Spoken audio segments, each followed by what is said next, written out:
Okay, we can commence this review session. Thank you, Chair Lago. Good afternoon, everyone. Welcome to a City Planning Commission review session. Today is Monday, May 8th, 2017, and a quorum is present. The first item on the agenda is a proposed zoning text amendment to facilitate a Highline Park support facility. Now, our presenter is Annie White from the Manhattan office.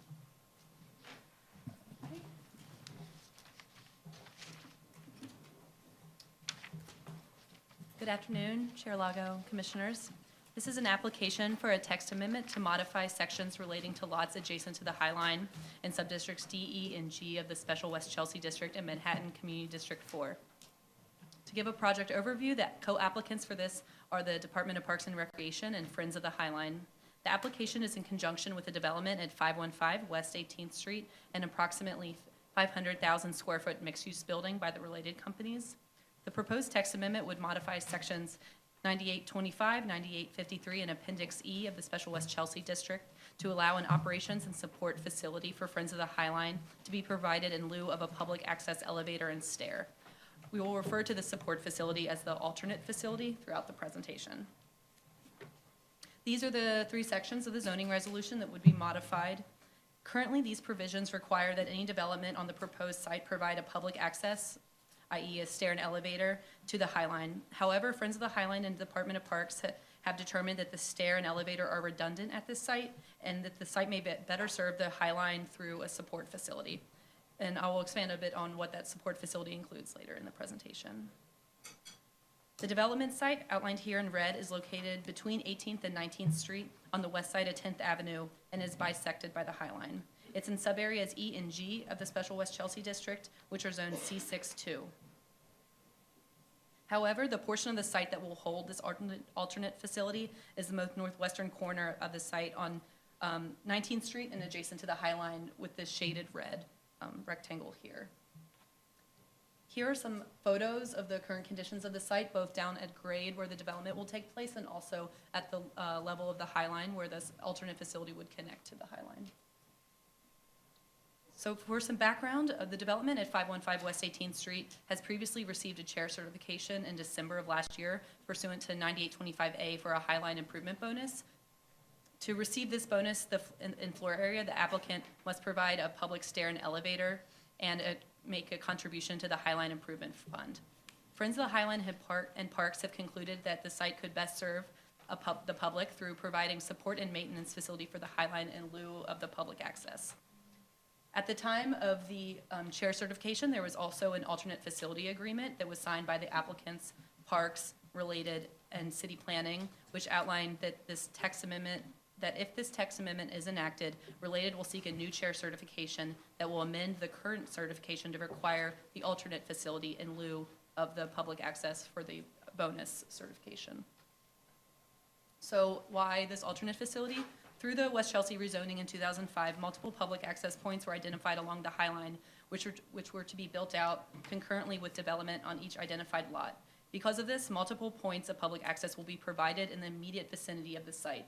Our current 19th Street site's outlined here on 19th Street, and there, as you can see, there'll be a stair 1 block north on 20th Street, and also a stair and elevator at the 18th Street Plaza, which is 1 block to the south, which is going to be a grand entrance, a grand public entrance to the Highline.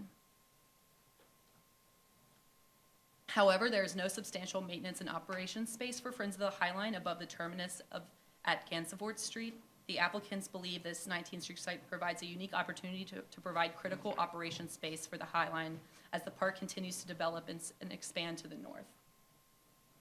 Here's a basic spatial plan of the new alternate facility on the right compared to the original stair and elevator plan to the left. The alternate facility will be a minimum of 1,900 square feet at the level of the Highline with an internal stair down to 19th Street that would be used for Friends of the Highline staff. Here's a preliminary plan and section that shows the alternate facility's relation to the Highline. Related is working closely with Friends of the Highline to design and fit out the space so it best fits the needs and dimensional requirements of the Highline maintenance, for the Highline's maintenance. The alternate facility will provide support for the ongoing programming and maintenance of the Highline through amenities such as a field office, staff restrooms and lockers, a workshop space for horticulture management, support space for public and educational programs, and other utilities necessary to support the daily Highline's operations. Additional requirements in the alternate facility are outlined in the alternate facility agreement, which I've included in the briefing package, and I'm happy to answer any questions. Thank you. Questions from the commission? Commissioner Efron. Just one quick question. Will all of the needs of Friends of the Highlines maintenance be handled by this facility, or is this something we can see in the future further up the Highline where other sites might be changed as they're developed? I think that would probably be best answered by Friends of the Highline, and I can speak to them. As of now, it's certainly an idea that they're looking into to provide more space, especially as Phase 3 continues to develop, and certainly it would be in conjunction with the current space they have at Gansevoort Street. But nothing has been planned at this time for a specific site to the north that I'm aware of. Thank you. I'm not sure I understood you clearly. How far away is the nearest stairs and elevators? There'll be A one block. each way? So this is the site in question at 19th Street. The 18th Street Plaza project, which is currently going through the design process, will have a quite grand stair and elevator that's supposed to be a grand entrance onto the Highline. There will also be a stair one block north. Were there any facilities planned in either of those locations? There's no maintenance and operation facilities planned at either of those. No, the current plan would only be the stair and the elevator, or was there also facilities, bathrooms and such? Currently, the zoning only calls for the stair and elevator. This would be a new addition. As Friends of the Highline is recognized, as it expands to the north, they really need further space beyond just their site at Gansevoort. Thank you. Commissioner Reade. Yeah. So this facility will not have an elevator down to the street, just stairs? Is that Correct. And the stair is not a public stair, it's No, I only for recognize that. the I staff. recognize that. But even for employees, there's no ability, they'd have to go back out onto the Highline into one or the other. Yeah, and the idea is that there will be ample space to store any kind of heavy equipment that can be easily, that can easily be transferred to and from the Highline since it's at the same level, so there wouldn't be a need for a lot of the heavy equipment to go down to grade frequently. Or even for ADA purposes. Correct, the ADA, there will be a ramp, it would be ADA accessible to the Highline, Right. but the ADA access to this space would need to be through another elevator. another. But again, there will be an elevator one block south once the plaza's built. Thank you. Commissioner Delos. The only change would be related to the stair and elevator. There wouldn't be a change to what would be paid into the Highline Improvement Fund. Correct. Commissioner Levin. Annie, I seem to remember, my memory is very defective these days. When we did and this was before your time, we did a special permit application for the overbuild on the Chelsea Market building. Okay. And there was some discussion about setting aside I think it was this kind of space within the Chelsea Market building. I honestly don't remember how we ended up, or whether are there any continuing commitments about this kind of facility that are attached to the Chelsea Market building? And if so, how does it relate then to this new proposal, which does seem to make sense, as time has evolved Right. since then? Yes, I'm not familiar with that, but I can look into that and give it to you. Any other comments from the commission? Okay, then this item will be referred to the community board and the borough president for 45 days. Thank you, Annie. Thank you.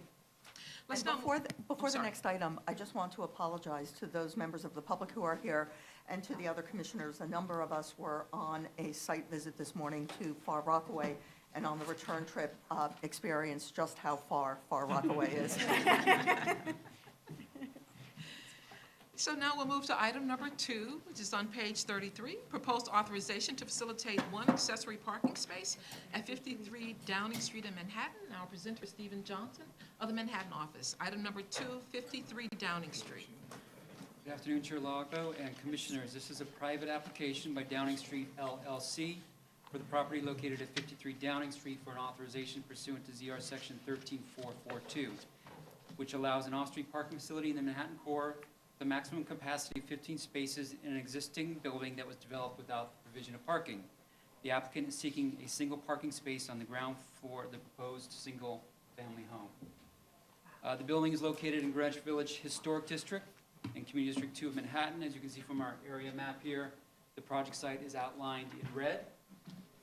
Downing Street is only 2 blocks long, running from 6th Avenue to 7th Avenue, while 7th Avenue turns into Varick Street further south. Downing is only 40 feet wide. It is a one-way westbound with curbside parking only on the south side of the street. The building itself is located on the north side of the street between Bedford and Varick.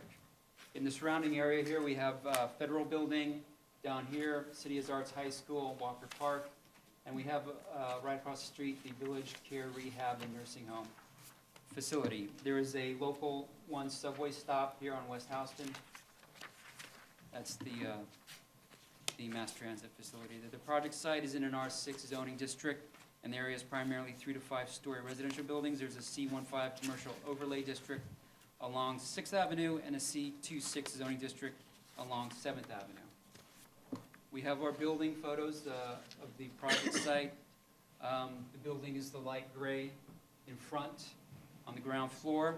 The building has 20 feet of frontage along Downing Street and a depth of 90 feet. It was built in approximately 1857 and was used for manufactories and workshops, including lumber, sheet mill, and stained glass. It is 5 stories with a cellar and approximately 50 feet in height.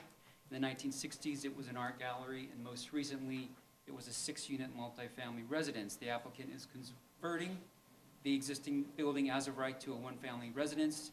It is currently vacant and work has started on the building. The applicant has Parks Department remove a tree in the front of the building. Located there. And because the building is in the historic district, Landmarks Preservation Commission approval is needed for the project, and included in the package is a certificate of appropriateness dated August 29th, 2015. We have a site plan here. The north arrow is to the left on the site plan with Downing Street running from the top and the bottom to the bottom. The proposal includes a new curb cut measuring 12 feet wide. No on-street parking spaces would be displaced with the proposed curb cut because there's no on-street parking on the north side of Downing. The proposed garage is 14 feet 2 inches wide and 21 feet 2 inches deep with an area of 302 square feet.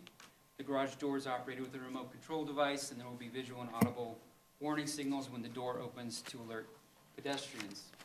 We just have this elevation for illustrative purposes so you can see how the garage fits into the front of the building. The permit from LPC for the proposed work at the site includes the wood panel garage front door on the first floor, which is right there. This is our neighborhood character diagram that shows the existing curb cuts on the block. There are a total of 8 curb cuts, 4 between Varick and Bedford and 4 between Bedford and 6th Avenue. There are 2 curb cuts directly adjacent to the building, right here. The proposed site is in the red, and the 2 buildings next to it have existing curb cuts. The building right next to it was built in 1896 as a stable and a single-family residence. It was later leased to the Trinity Dairy Company for offices and a garage. Currently, it's a multifamily residence with 11 units and a garage. And right next to that building at 45 Downing, it was built in 1915 as a garage, and it is now a single-family home with a garage. Across the street at 42 Downing, which is this building here, the building was completed in 1909 as a stable, and by 1931, it was a 2-story garage and is now a 2-family residence with ground floor retail. The other garage, the other curb cut is located right here.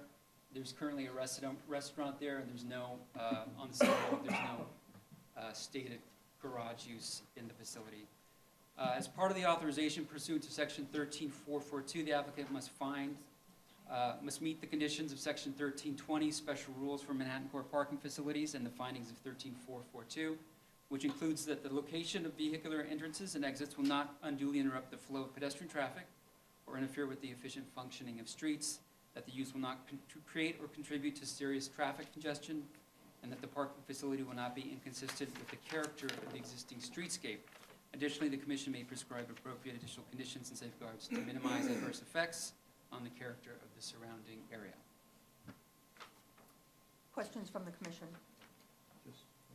Yes, Vice Chair Knuckles. So, Stephen, the certificate of appropriateness is predicated on the rendering that we see, right? It's Yeah. and that can't be modified at all? I think they would then have to go, depending on what the modification is. I mean, they could use, if you're asking if they don't get the authorization, they could still use the space for storage. I don't know if they'd want to have a garage door opening and Right. closing in there, but as you can see from the first photo, the proposed building, the paneling is similar to the front door, Mm-hmm. so I'm not sure if they would want to continue that, but if they did any major other design to the building, they would have to go back and get approval for it. Thank you. Yes. Commissioner Cantor? You mentioned there were a number of other curb cuts on the, Yeah, yes. how many do we know? There's 8 total curb cuts on the Downing Street. It's a very short block.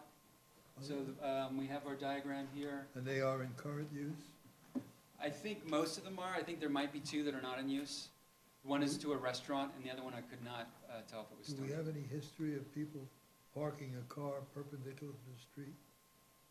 In other words, there's a car in a garage and there's another car visitor or something like that? Do we have it I'm not aware of any history of that. There's parallel parking on the curbside on the south side of on the the street. other side? But I think they're all the garages are very small, because they're smaller houses or smaller multi-family units. So I don't think there's multiple, like 10 cars coming in and out and causing. No, I'm just, we've seen many instances in the past where the guy puts his car in a garage and his wife's car is perpendicular to the sidewalk. I'm not aware of any of that. Okay. Commissioner Delos?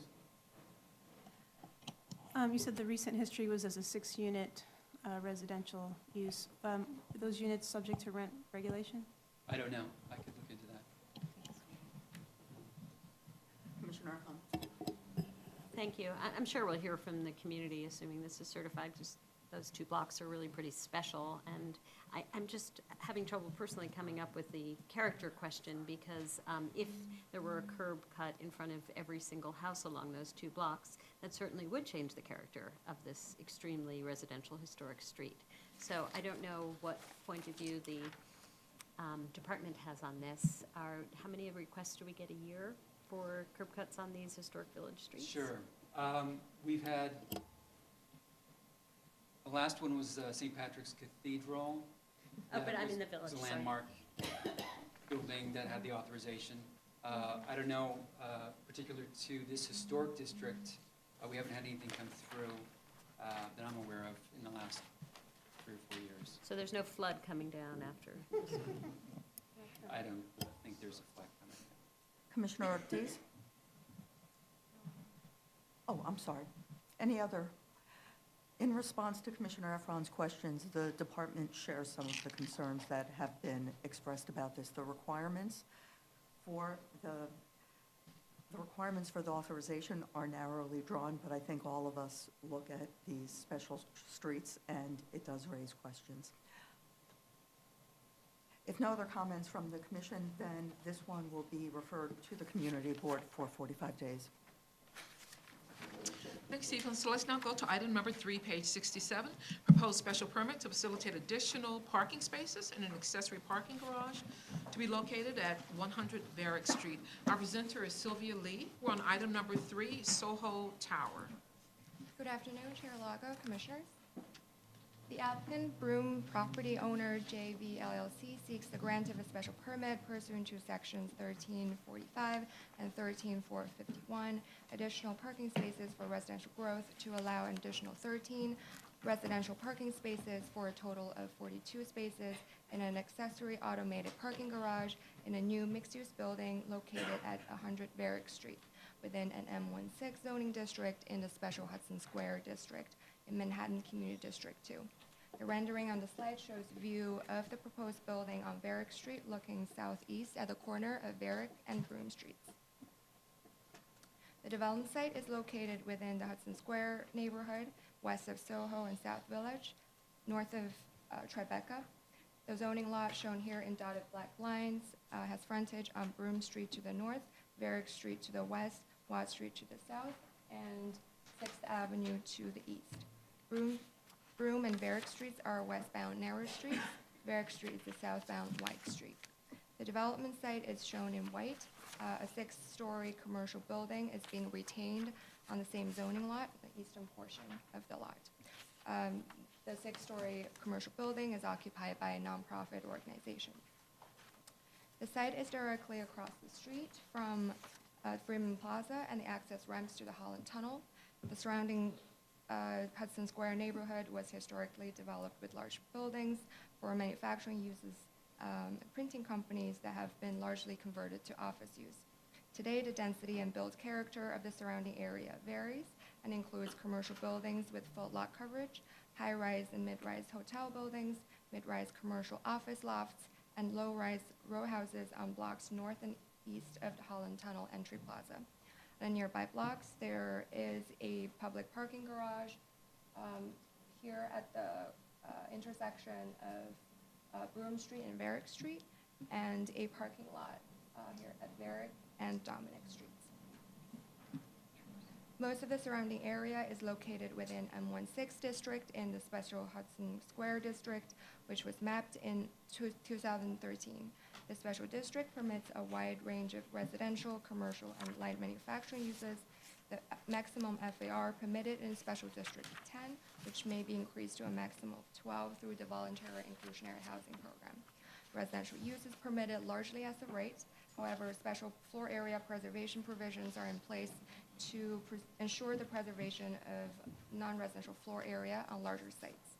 The surrounding area is well served by mass transit, with stations located at nearby Canal Street with 123 AC trains.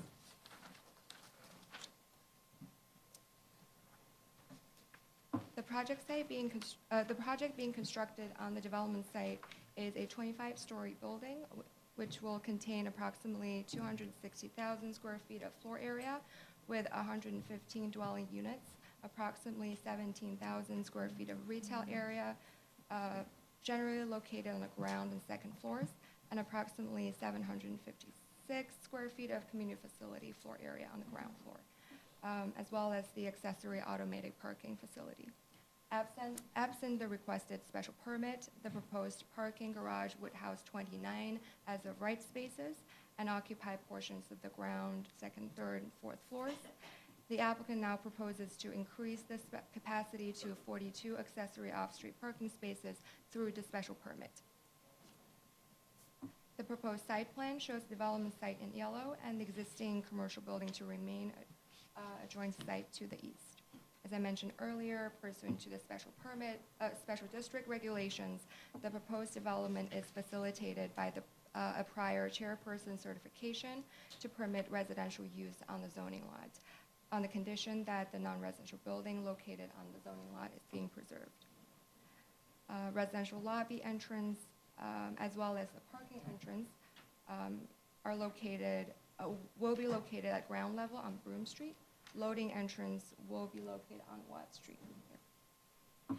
As shown on the site plan, the building will have an inner court, which will also serve as an access area, such as driveway for the automated parking garage. Broome Street, where the parking garage entrance would be located, is a single-lane driving lane westbound narrow street with parking lanes on both sides and a bike lane on the south side of the street. And as of right, curb cut is being proposed to provide a 20-foot wide two-way vehicular access to the garage. In order to access the driveway, occupants of the building will have to enter a mechanical gate that swings inward, which would be operated by a remote control. Each user of the facility is provided. There will be auditory and visual pedestrian safety elements at the entrance to the driveway that will alert pedestrians and cyclists when a car is entering and exiting. The parking entrance is covered, shown here in the red hatches, through which vehicles will drive into the inner court. At the inner court, the entrance lane splits in two. One lane accommodates vehicles dropping off passengers at a second residential building entrance located within the inner court. Here's the residential entrance. Vehicles may continue towards the transfer bin, behind which a car lift is located after dropping off, or move into the exit lane going back out. A bypass lane allows drivers to drop off the vehicle at the transfer bin directly or continue around circular driveway to exit the property on Broome Street. 2 reservoir spaces are required, 3 are provided, including 2 outside of the automated parking facility. The lift transports vehicle to the storage area through the second floor to the 3rd story of the building. The vehicular storage area is double height and has a proposed capacity to accommodate 42 parking spaces distributed across 2 layers of trays, with 24 trays on the lower level and 18 on the upper level. Your briefing package includes detailed description of how the automated parking system operates. As shown on these sections, the level of parking is located above the height of 23 feet above curb level and below 40 feet above curb level on the 3rd and 4th floors of the building, where mechanicals and some amenities are located. Here's a rendering showing the driveway entrance on Broome Street and a rendering of the inner court. Parking floors front on Varick Street and Watt Street, which are screened with aluminum and glass curtain wall, the same material used on the rest of the building facade, above the retail floors. The applicant undertook residential growth parking study analysis as required by the zoning regulations and concluded that 42 spaces proposed by the applicant are reasonable and not excessive in relation to recent trends within close proximity to the project site.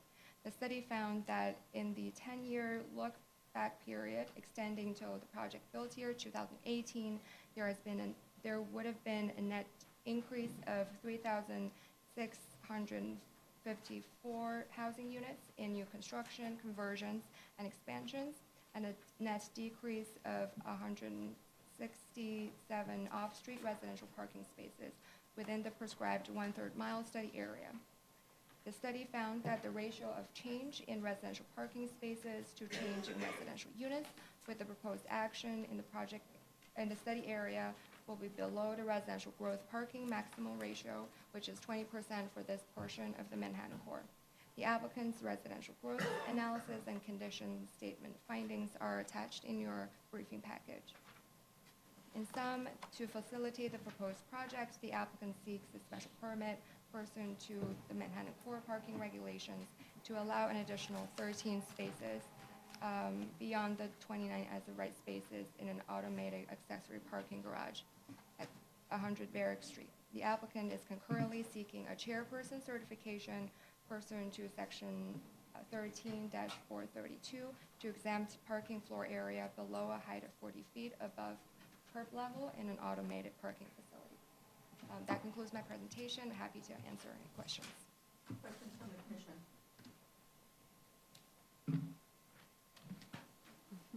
If not, then this matter is certified. Thank you. Thank you, Glenn. Let's now move to item number 4, page 108, proposed zoning map and zoning text amendment from M11 to an R7A C23 district to facilitate mixed-use development, including affordable housing. Item number 4, 135-01 35th Avenue rezoning, and our presenter is Hae-Kung Yang from the Queens office. Hello. Been a while. This is an application seeking a zoning map amendment and a zoning text amendment in Flushing, Queens, to facilitate the development of an 8-story mixed-use residential and commercial building. Stemex Realty is seeking a zoning map amendment to change zoning on a portion of a block from M11 to R7A C23. The project area is located at the south end corner of Barrington Street and 35th Avenue, 1 block north of Northern Boulevard and Main Street. The site is located here. This is 35th, Barrington Street, Northern Boulevard, and Main Street. The area is composed of a mix of land uses, including residential, commercial, retail, medical offices, hotel, and light manufacturing. Ground floor retail, medical office, community facility spaces such as senior centers are located along 35th Avenue within mixed-use buildings ranging from 5 to 11 stories. Sorry, if we go back to the previous slide, this includes the 10-story 4-building NYCHA Latimer Garden campus, 1 block adjacent to the project site, located here. And also, 1 block west is currently a construction site undergoing construction for a 14-story mixed-use building here. And it's a construction site now. And just south and next to the town hall is a site for rezoning, recently approved C4 rezoning to allow for 11-story hotel residential development located here. So this is town hall, and this is a site for the rezoning last year. So the image on the top left shows the current use of the site, which is a single-story, 8-unit commercial retail building containing a cafe, beauty supply store, restaurant supply, and hardware store. The adjacent lot, top right here, is property under ownership of Department of Cultural Affairs. This property is leased by Flushing Town Hall as a parking lot. There are no plans to develop on this site as the parking lot has recently been renovated. Pictures on the bottom are existing buildings across the street. The second action requested from the applicant is a zoning text amendment to designate the rezoning area as a mandatory inclusionary housing area. The proposed MIH zoning text amendment would increase the max permitted FAR within the project area from 4.0 to 4.6. All residential development, enlargements, and conversions within the MIH area that meet the criteria set forth in the text would have to comply with option 1 or option 2. The applicant is seeking option 2, which is the 30% of the residential floor area designated for affordable housing for residents within incomes averaging 80% AMI. The project will provide at least 22 of the proposed 76 dwelling units as affordable housing units. So for the project itself, the proposed building would include 8 stories with cellar and subcellar, and rise 95 feet for a total of about 79,000 square feet or 4.6 FAR. The proposed project would contain approximately 12,000 square feet of commercial retail and office space and approximately 60,000 square feet of residential space. This entails 76 residential units, of which 22 are affordable. The ground floor would contain the retail space. The cellar below would contain commercial office space, and a portion of it, including the subcellar, would be used for 68 accessory parking spaces. Entrance to parking is designed on Farrington Street. So if you're looking at the image here, this is the entrance to the parking. This is the entrance to the retail here. This is the entrance to the proposed residential and entrance to commercial spaces below. This is a typical apartment layout.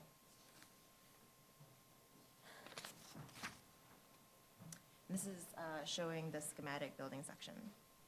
As the applicant states, the proposed action would facilitate a mixed-use development that is consistent with ongoing development within the surrounding area and believes the proposal complements the adjacent R6 and commercial zoning districts.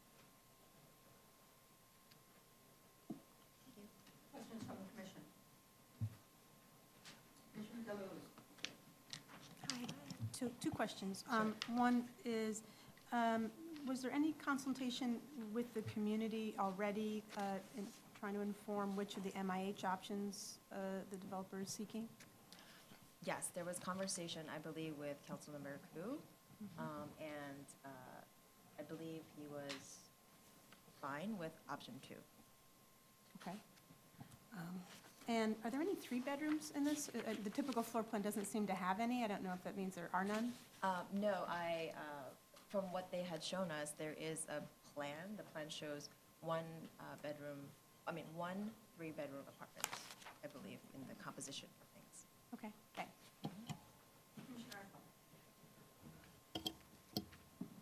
I understand the contextual nature of the commercial space, but why go up to an R7A? Why not R6A? I don't see any other R7 anywhere on the map. So I believe the R7A was requested because of the MIH option. that allows a 95 feet height of the building. I'm sorry, I don't understand. So, just state for the record, it just, if in fact we still believe in textual zoning, there doesn't seem to be a context to support R7A as opposed to R6A. So something we'll address when it comes Okay, down. thanks. Yeah, but I have exactly the same question. Especially from an M1, which, Any other comments from the commission? Okay, then this item is also certified. Let's now advance to item number 5, page 126. It's proposed renewal of previously approved special permits and an authorization to facilitate the redevelopment of Piers 92 and 94. And Annie's back. So we're on item number 5, page 126, Piers 92 and 94. Hello again. This is an application pursuant to Section 1143 of the zoning resolution for the renewal of 2 previously granted special permits and 1 authorization for the renovation and development at Piers 9294 in Manhattan Community District 4. For a project overview, the applicant for this project is Piers 9294 LLC, a subsidiary of Reade Realty Trust. The piers are located west of Route 9A between West 52nd and West 55th Street, west of the Clinton neighborhood. The applicant is seeking renewals for a 3-year term of 3 actions, a special permit to allow a trade exposition facility with a capacity of over 2,500 people, a special permit pursuant to Section 62734B to modify the maximum length and maximum height of buildings and other structures, and an authorization for the modification of waterfront public access requirements. These 3 actions were a result of a 2008 RFP issued by EDC to facilitate the improvements of Piers 9294 as a venue for trade shows, exhibitions, and related events, as well as the development of new public open space and public amenity space on the site. The 2 special permits and authorization were previously approved by the City Planning Commission on June 17, 2009. Pursuant to Section 1142B, these approvals lapse unless substantial construction has been completed within 4 years of the effective date or the applicant's possession of the site. The applicant took possession of the site on November 16, 2011, with the ground lease with the City of New York through the Department of Small Business Services. Therefore, the approvals lapsed on November 16, 2015. The original application for renewals was filed on November 10, 2015. This area map shows the piers outlined in the dotted black line and the surrounding land use, which you can see there east of Route 9A and east of the Special Clinton District. Directly east of the project site is the DeWitt Clinton Park. Immediately north of the site is the Clinton Cove Park, which is operated by the Hudson River Park Trust, and it offers lawn space, benches, and waterfront paths for passive recreation as well as kayaking and water access, and to the Pier 96 boathouse. To the south of the piers is Piers 88 and 90, which operate as a passenger ship terminal. The site is a M23 manufacturing zoning district and a waterfront area along the Hudson River. The maximum FAR is 2.0. The landward portion of the site is developed with a head house building running approximately 600 feet in length along the bulkhead line. A service drive is located to the east of the head house, allowing for passenger drop-off and truck unloading in front of the facility. Piers 92 and 94 are each developed with a pier shed building that connects to the head house. There is currently no public access to the seaward side of the head house or to either of the piers. Piers 92 and 94 are owned by the City of New York and are under the jurisdiction of the Department of Small Business Services. Pier 94 and the head house are currently utilized as exhibition space, while Piers 92 is used as exhibition space, loading, servicing, and a cruise ship terminal. Additionally, the Pier 92 rooftop is currently used as a 292-space parking lot for cruise ship passengers. And I can go through some of the site photos here. Here's mostly looking from the north down to the south, and you can see the head house building along the Route 9A. Here's a bit zoomed in more to the head house there. And these give you some views of the Clinton Cove Park, which is to the north, and how that currently connects to the piers. So the 3 actions are to facilitate the redevelopment of the piers as defined by the EDC RFP. The goals of the redevelopment program were to create an improved trade show space and an expanded second level in the head house of approximately 78,000 square feet for trade shows, exhibitions, and related event space. Additionally, the redevelopment will add public access areas to Piers 94 for the benefit of both trade show visitors and the public, including a new pedestrian walkway and canopy and a new public seating area on Piers 94. A new pavilion space at the northern end of the head house will be available for periodic use by the public, with restrooms and a multi-purpose room open to year-round public use, and a walkway and a public amenity area between the project site and Clinton Cove Park, better connecting the two between the pier and the park. This is a plan of the proposed development, and it's a bit small, but you can see some of the improvements, including the pavilion to the north and how it connects to the Clinton Cove Park. So again, pursuant to Section 1142B, any authorization or special permit that would automatically lapse may be renewed without public hearing for 2 additional 3-year terms, provided that the commission finds that the facts upon which the authorization or special permit were granted have not substantially changed. The applicant has responded to the delay in construction, explaining that improvements of the facility suffered a significant setback in 2012 when the facility experienced substantial flooding during Hurricane Sandy, causing damage to electrical and mechanical systems among other structural damage. The applicant has spent a large amount of time and capital to repair these systems and to make the facility operable since that time. Additionally, the applicant has completed improvements to bathrooms, escalators, roofing, and other aspects of the facility to recover from Hurricane Sandy and to improve the current operating environment. Given the work that has been required to maintain and repair the facility, the applicant was unable to complete substantial construction of the approved redevelopment prior to November 16, 2015. Despite these setbacks, the findings upon which the CPC granted the 2009 approvals have not substantially changed, including the design and massings of the buildings and structures, along with the proposed public open space and public amenities. While there have been rezonings in the surrounding area, including the 2011 West Clinton rezoning, these actions did not apply to the site. So at its full board meeting on April 5th, 2017, Manhattan Community Board 4 adopted a resolution recommending denial of the application unless the following conditions are met. The board states their displeasure in the delay and identifies the following conditions previously agreed to during the 2009 ULURP process, which primarily include pedestrian and safety and bike safety measures, requirements for trucks to load within the piers while allowing shuttle buses and MTA bus drop-offs for events, a landing for a future pedestrian bridge, signage limitations, and other various public amenity improvements, including public access requirements for the pavilion and a coordination on design with the Hudson River Park Trust. Because of the delay, this community board has added 3 further conditions to their 2017 letter for this application for renewal. That the developer provide a specific timeline for project completion, that if the project is not completed by the end of the renewal and the developer loses its right to develop the property, the developer has previously set aside funds to go to the development of the public space, and that these funds be donated to Hudson River Park Trust for the upkeep and development of Clinton Cove Park. And third, that the developer will, to the greatest extent possible, hire staff who reside in CB4 and post job announcements on the CB4 webpage.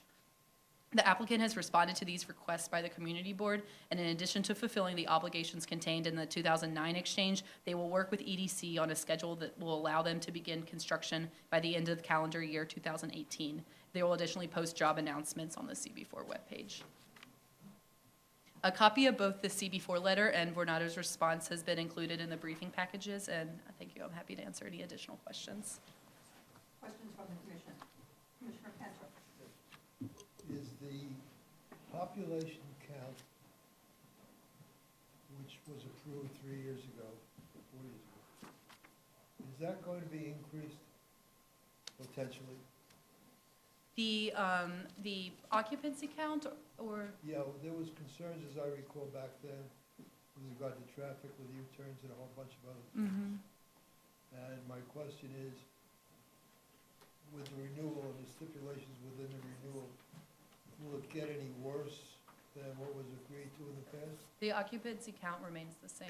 And they have, there were many stipulations that the community board provided as conditions in the previous application that revolve around pedestrian and bike safety, particularly with all of the traffic coming in and out, and the applicant has agreed to those pedestrian safety measures in the previous. Your last comment, you made reference to the fact that the applicant wants until the end of 2018 to start construction? That they Commissioner will Cantor, work with could you EDC turn on on a your- schedule that will allow them to begin construction, have substantial construction by the end of 2018, which is within the time period which we allow for the. Why would they require 18 months on top of this previous delay? I believe that is just their pre-construction timeline, but I don't know the exact detail on that. I can get back to you. Thank you. Commissioner Levin. Yes, Community Board 4, in its most recent letter to us, suggests that it would be appropriate to have somebody stationed at where the bike path crosses the entrance ramp to the piers every time there's an event. With increased use of the bike path, that has become a very dangerous intersection because cars come rocketing off 9A. There's not a signal there, and the bike path is kind of oblique to the roadway. Right. And so it's very hard for either cars and cyclists to see each other. It's a condition that's very similar to what happens at Chelsea Piers, where Chelsea Piers now has somebody out there sorting out traffic pretty much full-time. And so it strikes me that the community board's request that we have that kind of a personnel every time there's an event at the pier, starting now, makes very good sense. And I think that is a condition that has changed since we originally granted these permits. And so it's a additional safety measure that would be appropriate for us to impose as part of the renewal. So, the applicant didn't directly address it, and that's a Right. new condition that wasn't Correct. included. Okay, I Yeah. can look into that. Yeah. You know, and I think the change condition is just there's greater intensity of use. Other comments? Okay, given the nature of this action, what is needed is actually an assent by a show of hands to send an approval letter to the Department of Buildings for this action. If I could ask for that? Is there any way to What? incorporate? The condition? Is that, with the condition condition. incorporated? Okay. Okay, but is that a condition that DOB can do anything about? That's not really within their jurisdiction. We can pass along the sense of the commission of the importance of it, and I have to say, Commissioner Levin, as a frequent bicyclist there, I know that that is one of the 2 pinch points, and so we can pass along the sense to the applicant of the importance of this, but it is not something Okay. that falls within the purview of the Department of Buildings, since it's not the physical form. Exactly. So, but I do think it would be a good idea for us to use our, and staff to use their good offices to see if we might be able to make that happen. And we can also pass it along to EDC, which has a relationship with the applicant, Yeah. again, because you are so correct about 2 things that occur there. One, the potential of this project to markedly improve the public realm there, because it's quite a disconnect to the cove just north of it. And second, the pedestrian car conflict that occurs at that It's happening now intersection. before they even start the construction. Yeah. Good, thank you. So with that clarification, a show of hands? Thank you. Okay, so Thank we you. will make that referral to the Department of Buildings and also reconnect with the applicant. Let's move to our first pre-hearing project. We're on item number 6, page 165, proposed zoning map and zoning text amendments to facilitate mixed-use buildings with affordable housing, Whitlock Avenue and 165th Street rezoning. Item number 6, page 165, and our presenter is Justin Lamorello from the Bronx office. Hello. This is an application by the Adder Group LLC for a zoning map change from an M11 zoning district to R8A with a C24 overlay and a zoning text amendment to Appendix F for MIH to facilitate the development of 2 mixed-use buildings with 474 units of affordable housing. This proposal concerns 1125 Whitlock Avenue, which is a property containing 2 lots within the Longwood section of the Bronx, Community District 2. The property is located to the west of the elevated 6 train line that has the station 2 blocks to the north on Whitlock Avenue. The elevated line begins its slope downwards across from the project site and continues underground starting at Reade Street at the southern portion of the site. Beyond the 6 train line to the east is the Sheridan Expressway, the Amtrak and future Metro North rail lines, and then Concrete Plan Park, which opened in 2009 on the banks of the Bronx River. This area is well served by transit. Beyond the 6 train line, there's the 2-5 train at Southern Boulevard and Westchester Avenue, and multiple bus lines, including the BX4, 4A, 5, 6, and 27.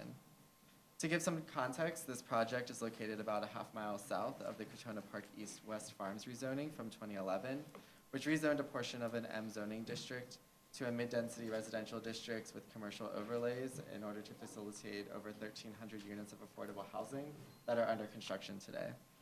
The site is also included within the Sheridan Expressway Hunts Point Transportation and Land Use Study from 2013 that recommended converting a portion of the Sheridan Expressway north of Westchester Avenue into a boulevard to better connect the community to the Bronx River waterfront.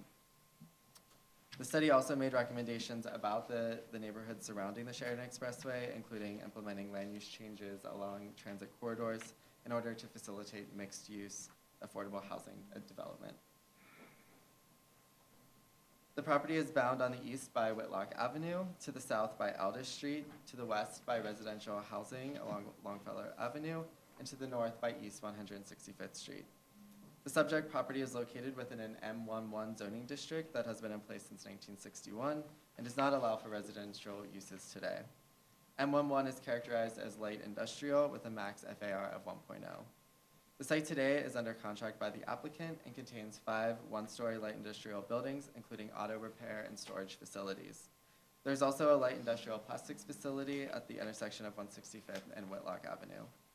The M district continues to the north and south, but directly to the west is an R71 zoning district with mid-density residential buildings and 2-story semi-attached row houses.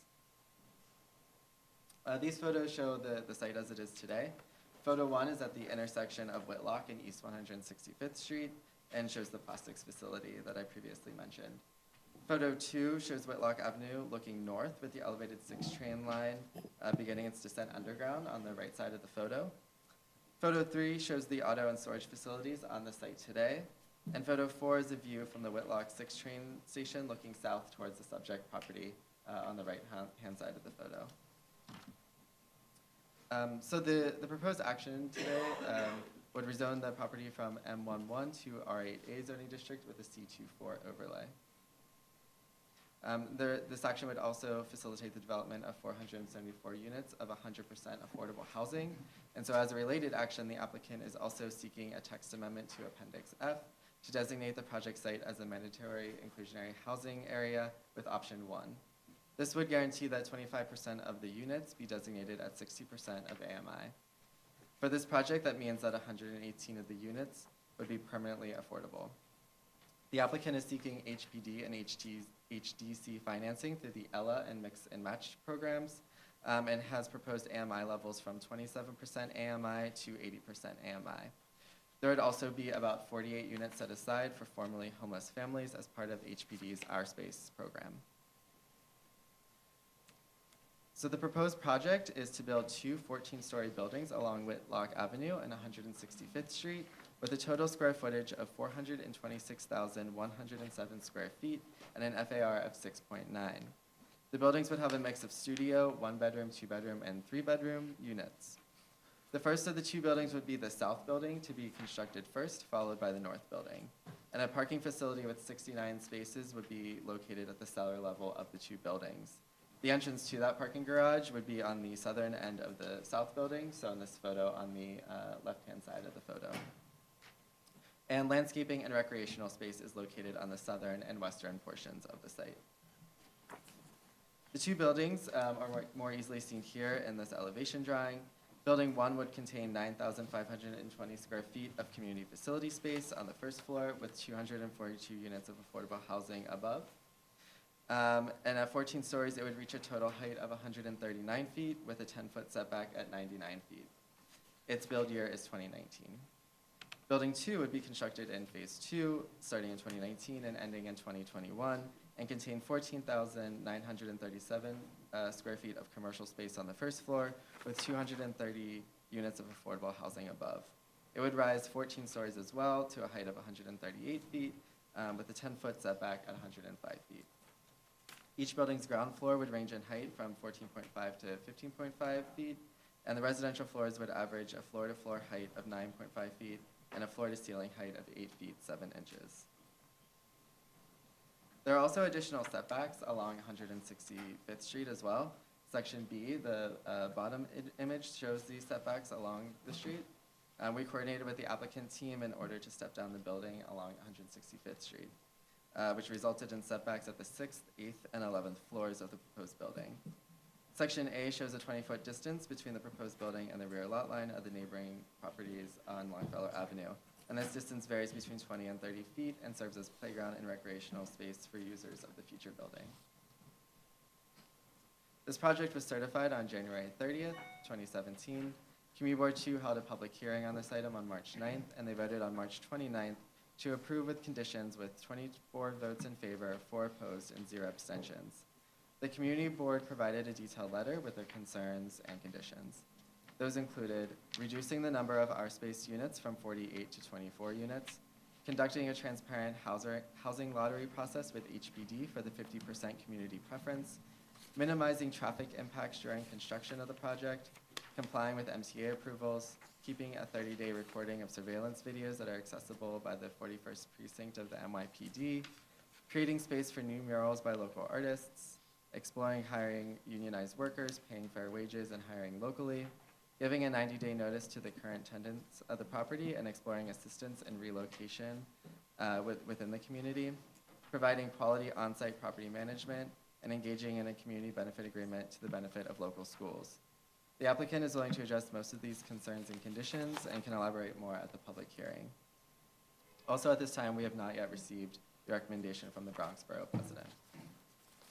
At certification, the commission raised questions on the impact on the existing businesses on the site. The plastics facility has already made arrangements to relocate to Hunts Point within the industrial business zone, and the Adder Group has committed to providing an extended time period before eviction to the current lessees of the auto shops and storage facilities, and will explore how they can assist in relocation efforts. The commission also had questions about the existing murals and graffiti art. It is my understanding that because the murals are applied directly to the brick of the building, it would be cost prohibitive and difficult to reassemble the murals.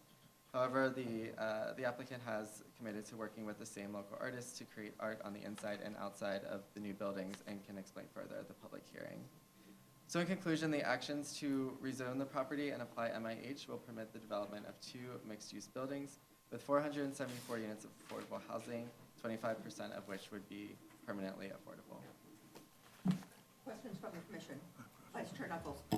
I have, Chair, 2.5 questions, which I'll try to ask We'll quickly. give you 3. Thank you. Justin, our space units, what are those? Those are units for formerly homeless families. It's an HPD program. Okay. That's the half question. With regard to the industrial uses that exist now, do you know how many jobs there are? And are there any efforts with the facilitation of the city perhaps to relocate those businesses elsewhere? I think for the auto and storage uses, I think there's around 5 to 10 employees. And then with the plastics facility, there's, I think, around 10 employees as well. As far as I know, there aren't any conversations with the city about relocating those, I think, 2 auto businesses at this time. But the applicant, I think, has discussed with the community about possible conversations with those users. Okay, my final question is, in 2011, when a larger rezoning was done along the Sheridan Expressway, as a result of that, there is over 1,000 units, a portion of which have been developed and a portion of which are under construction. And I believe in that first phase, there was a school contemplated. And I'm just wondering with that development plus this proposed development, there's got to be an impact on school seats. Is there an additional, is a school going to be developed in any of these new projects? So concerning this project, there was not an impact regarding schools. And I believe that as part of that 2011 rezoning, I think it was part of a later phase that if the impact was realized, a school would be constructed. So I think that's something that is still being monitored.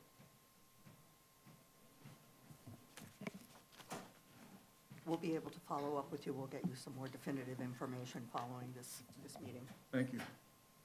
Commissioner Reade. Justin, the applicant states that there's 474 units, 118 of which will be permanently affordable. What is the restriction period on the balance of 356 units? Of the remaining units, or? Yes. I'm sorry, what is the What is the period of affordability for those units? for the restricted unit, the 118, or No, for the other? balance. I believe they'll be entering into a lease agreement with HPD, and I believe that's usually 30 years. And again, And- we can clarify at the public hearing. Yeah. Thank you. Yes, Commissioner Ortiz. Hi. Hello. I was wondering if you could speak to the rationale for, placing retail along Whitlock? So the retail would actually be at the corner of Whitlock and 165th. And I think that there is an additional commercial overlay along 165th Street. Let me see if I can. Up here, and so I think that this is seen as an east-west connector, and it would make the most sense for it to be here, as well as it would be a way to activate the street on Whitlock, as this is a transit corridor, and the Whitlock station is up here for the 6 train. So what's happening as you go, because there's an incline there, folks would have to walk down and up. That's not ideal for a retailer to be orphaned in that way. And it's not a lot of retail square footage. So I would just have some concern about their ability to lease that space. Okay. And I'm curious, it seems orphaned to me because what's happening in the north, there's no retail to the north. To the south, we're gonna have a community facility. So as you go up and down 165th, what precisely is happening at the corner of Longfellow and 165th Street? Is that, you see where I'm saying? There's no commercial overlay that I can see. Right. I think Right today there is a bodega or deli in this space, but it does remain largely residential. Okay, so there's a disconnect between the retail corridor. There's also a incline, a hill, and then we're gonna have 14,000 square feet of retail that's facing the Sheridan that doesn't have retail to the north or the south.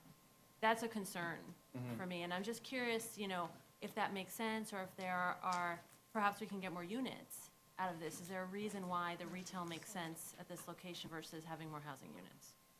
Okay, yeah, and I think the applicant might have done some research and can follow up with that at the public hearing. Okay, thank you. Commissioner Delahunt. Justin, will HPD be at the hearing? I can follow up and see if they can be. Yeah, I specifically want to ask questions about the community board's recommendation related to the homeless units. That would be helpful, because it's a relatively new policy that HPD has implemented, so this is the first time that we're seeing community board respond to a new HPD policy. Understood. And then when should we expect the borough president, recommendation? The deadline is today, so we're hoping by Wednesday we can get you the We'll forward it to you as soon as we get it. yes. We had actually hoped to have it before the review session. I'm gonna pass. Other comments? Okay, then this item will go for public hearing on Wednesday.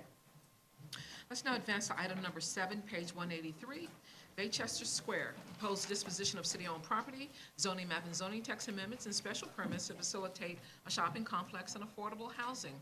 Our presenter is Juton Horstman of the Bronx office. Once again, we're on item number 7, Baychester Square, page 183. Great. Good afternoon. So this is an application by Gun Hill Square LLC and DCAS to facilitate the development of a new pedestrian-oriented 378,000 square foot open-air urban shopping complex and an affordable senior housing building with approximately 180 units. To facilitate the development, the applicant is requesting a disposition of city-owned property, a rezoning, text amendment, and 3 special permits to modify signage, parking, and bulk regulations within a large-scale general development. The project site is located in the Baychester neighborhood of the East Bronx. The site is located in Community Board 12, with Community Board 10 and 11 adjacent to the project site.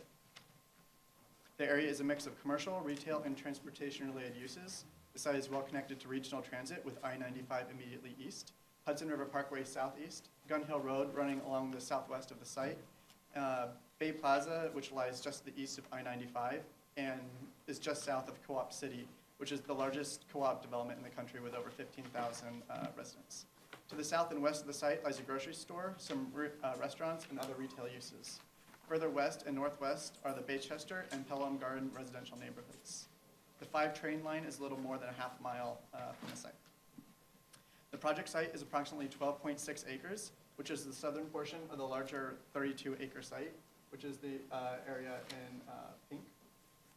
The project site is bounded by Gun Hill Road to the west, Edson Avenue to the east and south, and some Little League fields and the Gun Hill Bus Depot to the north, which will remain on the 20-acre northern portion of the zoning lot.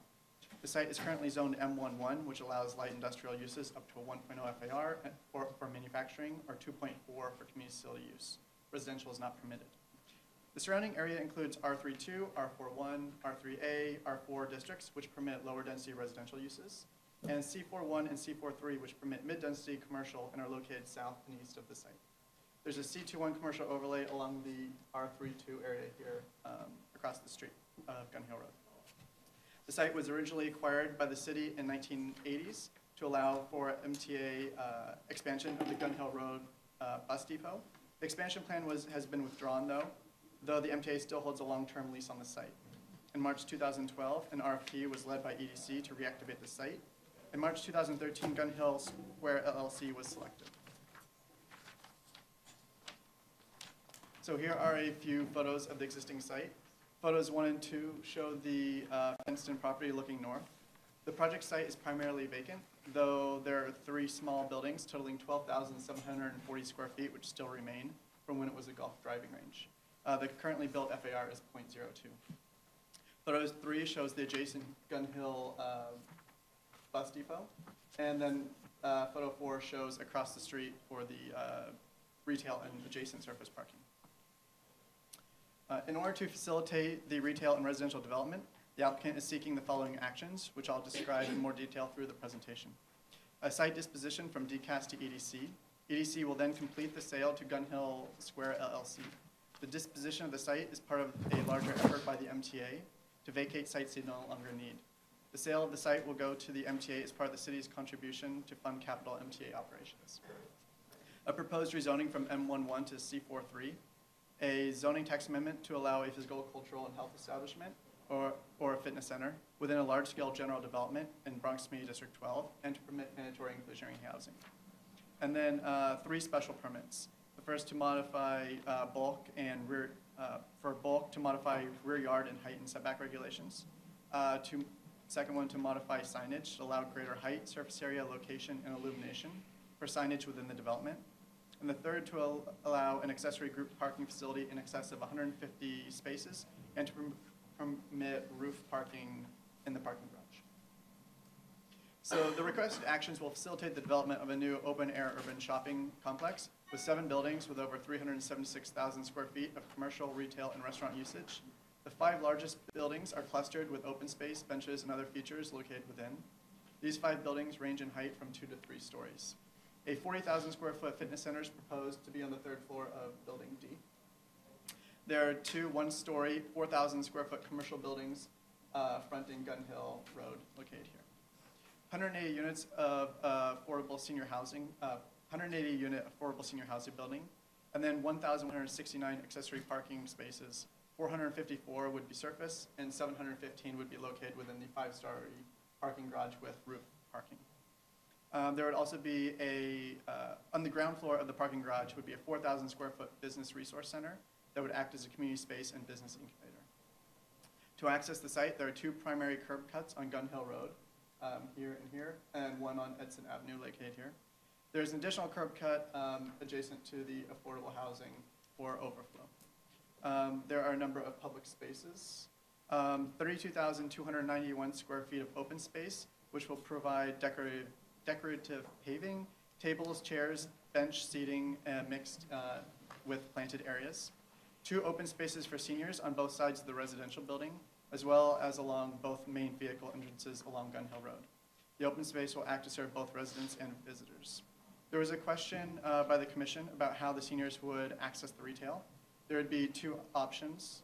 One would be walking from the senior building through the open space along the 20-foot sidewalks in front of the parking garage. The sidewalks have protected crosswalks, which will have audio and visual signage where they intersect the garage.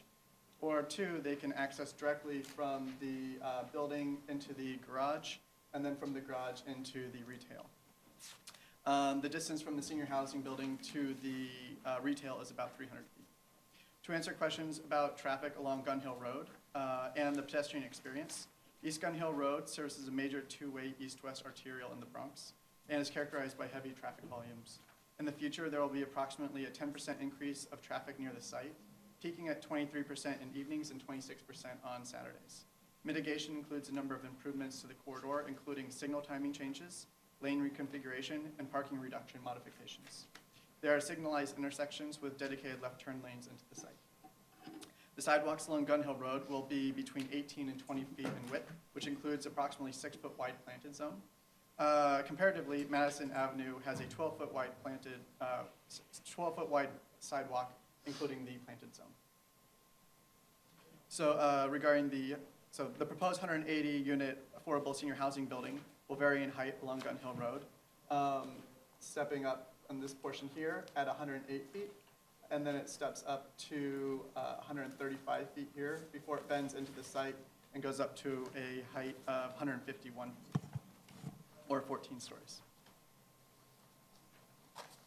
The site is currently zoned M11. M11 is characterized as a low-density light industrial with a max FAR of 1.0, community facility of 2.4. The current zoning does not permit the residential development and has size limitations on the commercial uses. Therefore, the C43 is being sought, as it is characterized as a regional commercial with a max commercial FAR of 3.4 and R6 equivalent with a max FAR of 2.43. The proposed text amendment would allow a physical, cultural, or health establishment or a fitness center use in the Bronx Community District 12 within a large-scale general development and designate the project site as a mandatory inclusionary housing area. The proposed project is 100% affordable senior housing. So it says here option 2 on the slide, but the applicant is actually going to be changing that to option 1. Option 1 is 25% at 60% or AMI or below, which will better match the proposed unit breakdown.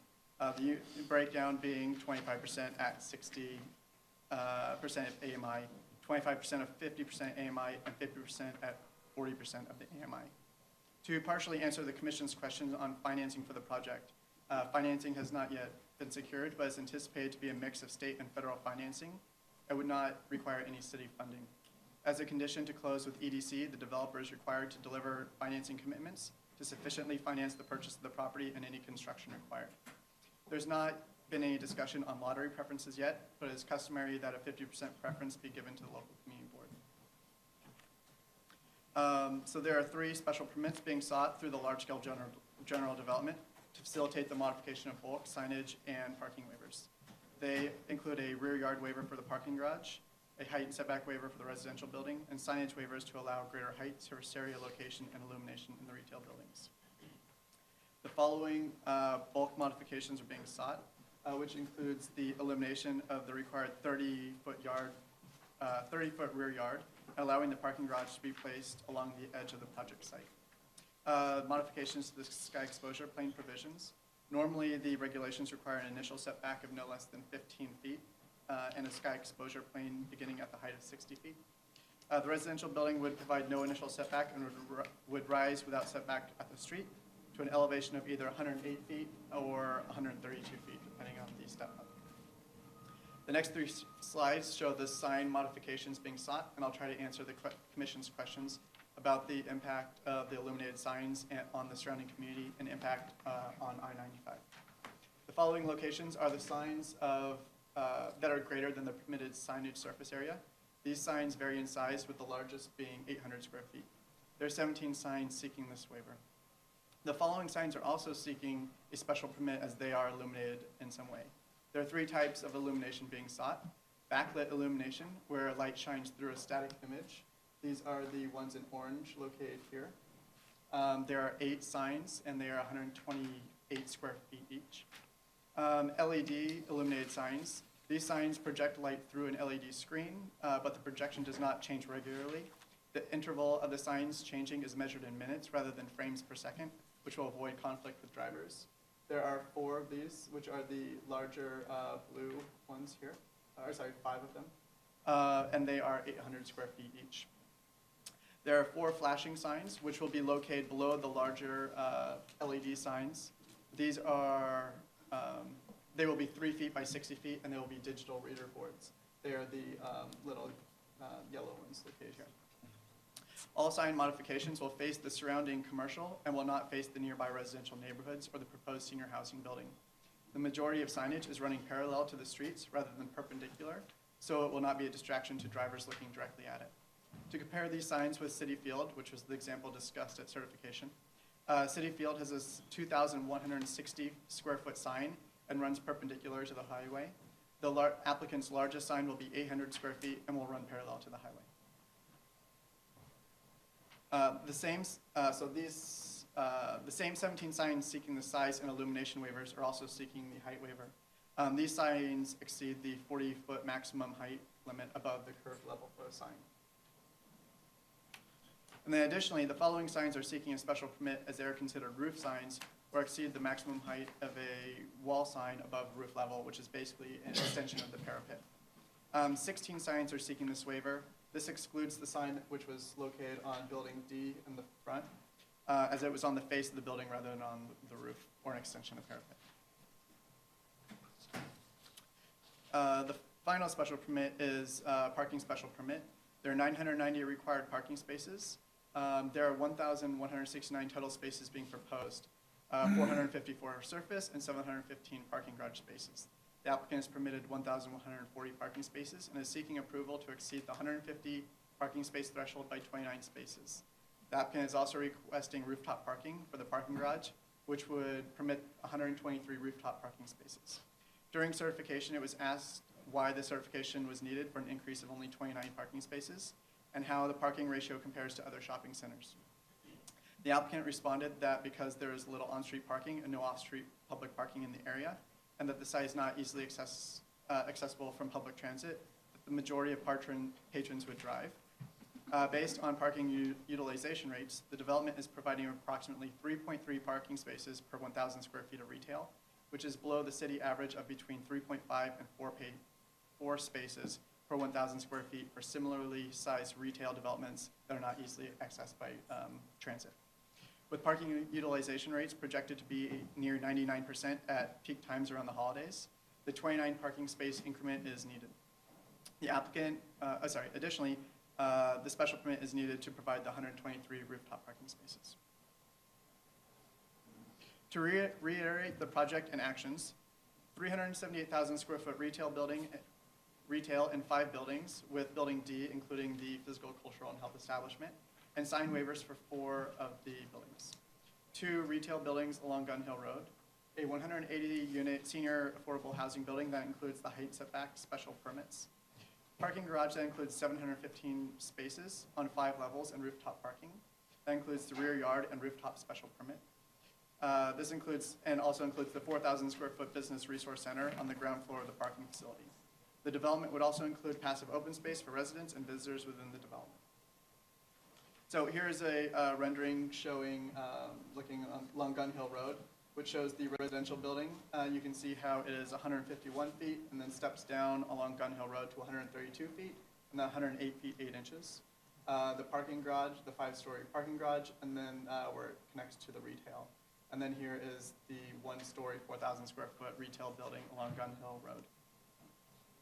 Another rendering from Edson Avenue, looking northwest into the retail, showing the proposed retail development and how the signage would work on the site. So the Deputy Mayor for Housing and Economic Development, as the lead agency, released a notice of completion for the DEIS on January 13th, 2017. The DEIS identified potential adverse impacts related to traffic. Potential for additional mitigation measures will be explored between the DEIS and FEIS. On March 23rd, Committee Board 12 voted to approve the disposition, rezoning, and 3 special permits by a vote of 29 in favor, 5 against, and 2 abstentions. The Borough President sent a conditional recommendation on April 26th with 2 conditions, being that the applicant, 1, agrees to a deed restriction that articulates the developer's intent not to develop Baychester Square as an outlet center, and 2, that the applicant and MTA establish a direct bus route to the development without adversely affecting access to Bay Plaza. The applicant has informed us that they're addressing the outlet center in the contract of sale between EDC and the developer, which states, "The project shall not be configured as an outlet center, which shall be defined as a project in which more than 40% of the tenants and manufacturers selling their merchandise at off-price or so-called factory outlet version of their regular stores, such as, for example, Woodbury Commons and in Harriman, New York." The second recommendation for the MTA to develop a plan for direct access to the site will involve continued discussions with the MTA. The recommendation is consistent with the developer's vision to provide direct public access to the project site, including either rerouting or establishing a new bus route to provide direct bus access to the site. I should note that in anticipation of attendees for Wednesday's public hearing, there may be testimony in opposition from the group representing Bay Plaza. This is the group that provided the City Planning Commission with the petition signatures at the time of certification. So finally, to kind of address a couple additional points. The commission's questions regarding concerns over the health of brick and mortar buildings and how the nearby shopping centers are doing. The applicant responded that through a visual inspection of the area, there is approximately 2% vacancy rate in the area compared to a citywide vacancy rate of approximately 10%. This indicates that the area has strong rental interest with a steady leasing trend. Additionally, the analysis of the area performed for the EIS showed that within a 3-mile radius, there is approximately $1.7 billion in retail sales leaking to surrounding areas, accounting for less than a 65% capture. Thank you. Commissioner Deloze. Couple questions. I'm wondering if it's, either if we have, or if they can bring on Wednesday, a rendering of the back of the senior housing, in particular the part where that meets the garage. Okay. That'd be helpful to see. And then, one thing that's not so clear on the illustrative rendering of the illuminated signage, the portion of the sign that could move is not really. Yeah, the reader board would be located here, and it's not actually shown. There would If be they one have here, one with it, that would be here, helpful. and here, so That would be helpful. it's noted. And then I'm assuming the traffic engineer will be here on Wednesday, so we could talk about the DEIS findings. There will be somebody here that will be able to discuss that. Great. And then my final question on Wednesday will have to do with what findings they're likely to be seeking for the affordable senior housing. Okay, yeah. Thank you. Commissioner Ortiz. Hi, how are you? I'm curious if the applicant is aware of the utilization rates at other shopping centers that are similarly situated, because to say that that's the prevailing ratio is different from utilization, and we just heard, Bronx Terminal Market has a 50% utilization rate for 1 million square feet, and they are at 2.6. The ratio is 2.6. And East River Plaza has a 2.3 ratio, and we've also heard that their utilization rate is really low, and those are, similar in some ways. So I'm curious what they think the difference is, and whether they're assuming, an accurate utilization. I'll make sure that they address that. Okay, and then again, along the lines of, the traffic mitigation issues and concerns. Other comments? Okay, Commissioner Levin. And I have one question left over, I think, from certification. This is at the intersection of 3 community districts, although it falls within one community district. And so Correct, my yes. question is about how the community preference will work. We sent a courtesy referral to Community Board 10 who requested the material. We know that they were at some of the public hearing.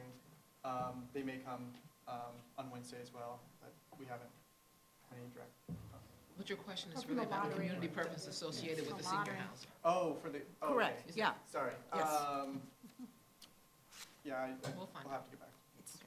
Well, and if the community, well, I guess it falls within Board 12, so it wouldn't be on them to raise the question about the lottery, but it's very near other populations, so, You know, that we can make sure that the applicant is prepared to answer that question. okay. Commissioner Delos?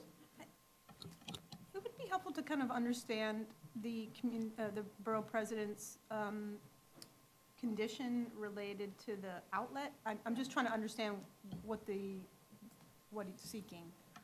Yeah,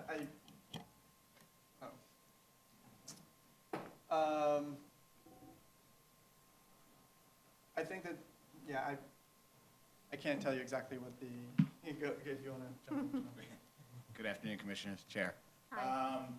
Yeah, and we had heard this from the Borough President's office. I think the concern of having an outlet mall next to Bay Plaza would cause unfair competition for Bear Plaza. So if you had something like a Woodbury Commons there, someone would be more likely to go just right across the street, you know, to the, you know, whatever the Polo outlet there versus what's in Bay Plaza Mall today.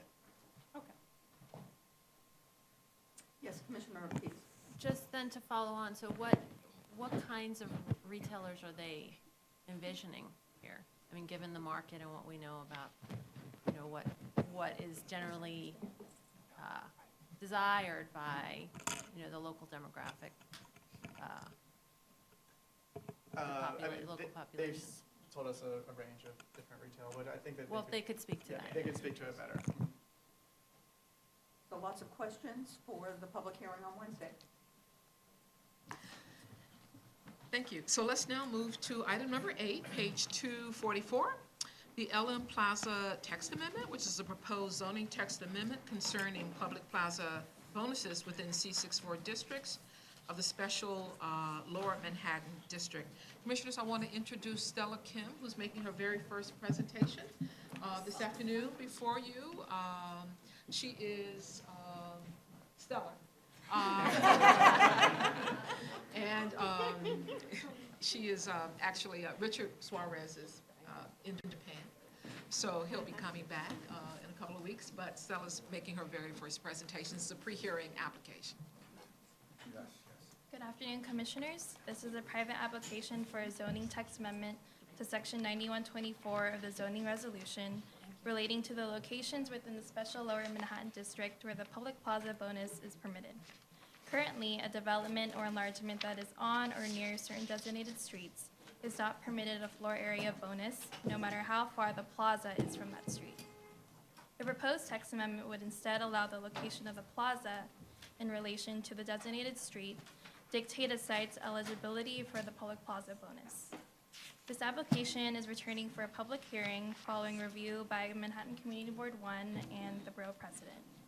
The applicant is a developer of a new residential building with frontage on Fulton Street, a designated street that currently prohibits the site from receiving a public plaza bonus, with a public plaza located around the corner on William Street. The proposed zoning text amendment will allow the development to obtain a public plaza bonus, provided that the plaza is a sufficient distance away from Fulton Street. The proposed zoning text amendment applies within the special Lower Manhattan District, which extends south of Murray Street, City Hall Park, and Brooklyn Bridge to the southern tip of the island, excluding Battery Park City.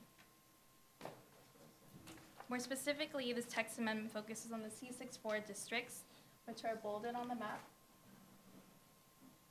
which allow a base floor area ratio of 10 for all uses, which is increasable to 12 via the Inclusionary Housing Program or the Public Plaza Bonus. The special district establishes a set of street wall requirements on certain streets to facilitate development that is consistent with the built form of those streets. These streets have requirements for minimum, maximum base heights, the location of street walls, and street wall continuity along a street line. While there are 6 different types of street walls, streets within the special district, only 2 affect the site's ability to achieve a public plaza bonus. Type 1 streets, which are in the darker blue, and type 2A streets in the lighter blue. In addition to the street wall type streets, certain streets have been designated as retail streets, shown in the dotted red along the map, to require more active retail uses on the ground floor. These streets have been or were intended to be important pedestrian thoroughfares, and the presence of active and engaging retail uses at the sidewalk further enhances the pedestrian experience of the street and its attractiveness as a pedestrian route. Developments that are located within 50 feet of these streets are not permitted a public plaza bonus. The underlying intent was that a plaza would interrupt the strong street wall character of the street or cause the required retail to be set too far back from the sidewalk, thereby failing to engage the passerby. It is important to note, however, that it is the location of the development and not the public plaza itself that determines the site's eligibility for a public plaza bonus. In addition to the type 1, 2A, and retail streets restricting the ability to receive a public plaza bonus, developments located within the historic and commercial core and the South Street Seaport Subdistrict are not permitted a public plaza bonus. The applicant proposes to a text amendment to section 9124 relating to the public plaza bonus and these designated streets, such that the location of a public plaza will dictate a site's ability to achieve a public plaza bonus instead of the location of the development. What the text amendment essentially does, as you can see here, is replace the subject of a development or enlargement in the existing text with a public plaza. More specifically, the applicant is only proposing this amendment to the C64 districts within the special district. There are 2 C64 districts, as pointed out earlier, but since the Western District doesn't have any sites fronting on a type 1, 2A, or retail street, only the Eastern District is affected. Zooming in a bit closer, you'll see that designated streets of Fulton Street and John Street pass through the district, and there's also a small section of Nassau Street and Park Row. Next, I'll go through some of the same examples staff reviewed at the time of referral, comparing how the existing and proposed text apply. In this first example, with the plaza in green and the development in yellow on a type 1 street, this condition is prohibited under the existing text since the development is located within 50 feet of the type 1 street. Under the proposed text, the bonus is still prohibited because the plaza is located within 50 feet of the type 1 street. In the second example, with a development located on the type 1 street, but now the plaza located 100 feet away on Street B, which is not a designated street, the existing text prohibited the plaza bonus because the development was located on and within 50 feet of the type 1 street, even though the plaza had no effect on the development's ability to comply with the street wall requirements along the type 1 street. Under the proposed text, a public plaza bonus would be permitted for this case, since the plaza is located more than 50 feet from the type 1 street. And in this last example, where both the plaza and the development are more than 50 feet away from the type 1 street, with the plaza in the same location actually as the second example, the public plaza bonus is permitted under the existing text and would continue to be under their proposed. So the only real case where the public plaza bonus is expanded is in this case, the second example. Concurrent with this application for a zoning text amendment, the applicant intends to seek a chairperson certification for a new public plaza in connection with the new residential development located on Fulton Williams Streets at 130 Williams Street. The development is part of a larger zoning lot, shown in the darker gray here. And it'll have frontage along Fulton Street, which is a designated retail street, and locate a 5,317 square foot public plaza on Williams Street, which is not a designated street, approximately 80 feet away from Fulton Street. Under the current wording of paragraph A of section 9124, this plaza, while not affecting the Fulton Street frontage's ability to provide the required retail within 10 feet of the street line, would not be permitted. The proposed zoning text amendment would facilitate the public plaza being proposed, a draft application for which is being reviewed by the department. This application was referred to Manhattan Community Board 1 and the Borough President on March 6th for 45 days. On March 28th, the Community Board voted 32 in favor, 1 opposed, and 2 abstaining to recommend approval of the plaza with the following conditions. 1, the applicant must stipulate in the plaza plan that it will be regularly and permanently maintained by the building owner. 2, the applicant must return to CB1 to present the final plaza design before the application is approved by the City Planning Commission. 3, the City Planning Commission will not approve the final plaza design until it's presented to CB1. And 4, CB1 supports programming in the plaza as long as it does not disturb neighborhood residents. The Manhattan Borough President did not submit a written recommendation, but we expect a representative from her office to speak at Wednesday's public hearing. And while the applicant can respond to the Community Board's conditions on Wednesday, staff has just a few clarifying comments. The first is that a plaza certification includes required maintenance by the building owner, and a notice of certification is also recorded against the subject property. Second, in response to the Community Board's comments on plaza design, Commissioners, just for your edification, the plaza design is approved via chairperson certification, which the applicant intends to seek upon approval of this text amendment. And 3, while again the applicant can speak more to this on Wednesday, we understand that the applicant intends to present the design again to the Community Board. Thank you, and I can take any questions. Questions from the commission? Okay, so this will go to a public hearing on Wednesday. Thank you. Thank you, Stella. Let's now move to item number 9, page 255, proposed zoning map and zoning text amendments and special permits to facilitate mixed-use development, including affordable housing, schools, and the redevelopment of an existing playground. Our presenter is Calvin Brown from the Manhattan office. We're on item number 9, page 255, the ECF East 96th Street project. Good afternoon, Madam Chair, Commissioners. This is a joint application by the New York City Education Construction Fund, ECF, and Avalon Bay Communities returning for public hearing seeking a number of discretionary actions to facilitate the development of a mixed-use building with residential, commercial, and community facility uses, as well as open space on an entire city block bounded by East 96th Street, East 97th Street, First Avenue, Second Avenue, and East Harlem Community District 11. The applicant is seeking a zoning map amendment to rezone the existing R72 and R10A to a C28 and R10 zoning districts. A zoning text amendment pursuant to the ECF zoning text section 7475 to allow for the distribution of allowable lot coverage on lots owned by ECF.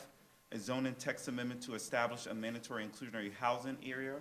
A special permit pursuant to section 7475 to modify a number of sections related to height and setback, tower location, tower coverage, and location of floor area, as well as certification pursuant to section 2615 of the ZR to allow for more than one curb cut on a narrow street, and to allow a curb cut on a wide street, and a certification pursuant to 9504 that a transit easement volume is not required on the project site. The project area borders the Upper East Side, is located just along East 96th Street. Following the 1961 rezoning, the project area was split between an R72 in the northern portion of the block and an R10 on the southern portion. In 1973, a portion of the project area within 100 feet of Second Avenue was mapped within a special transit land use district. In 1990, the southern portion of the project area was rezoned from an R10 to an R10A contextual district.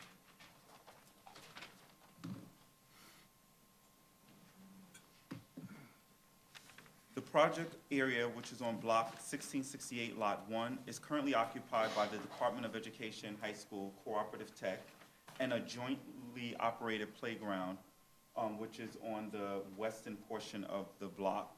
Cooperative Tech is a vocational high school that provides hands-on training for a variety of trades, and approximately 1,500 students from all over the city attend the school. The surrounding area is characterized by medium to high density buildings comprised of a variety of building types.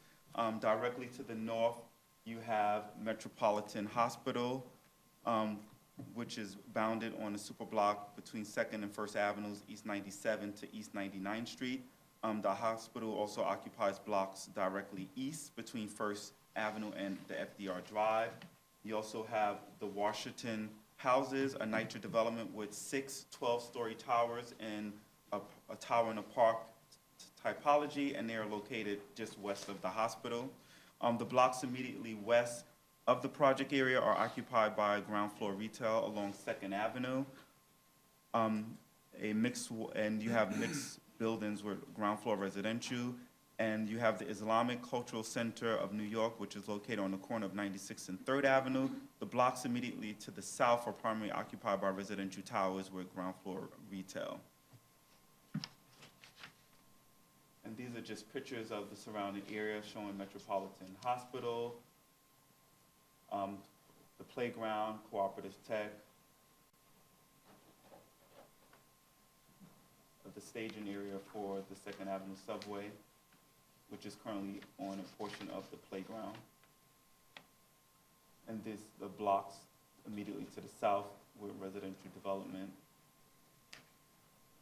This is west of the project area, showing the commercial uses along 2nd Avenue.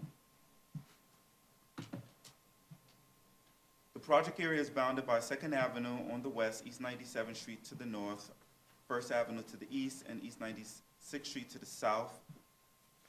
1st Avenue, 2nd Avenue, and East 96th Street are wide streets. East 97th Street is a narrow street.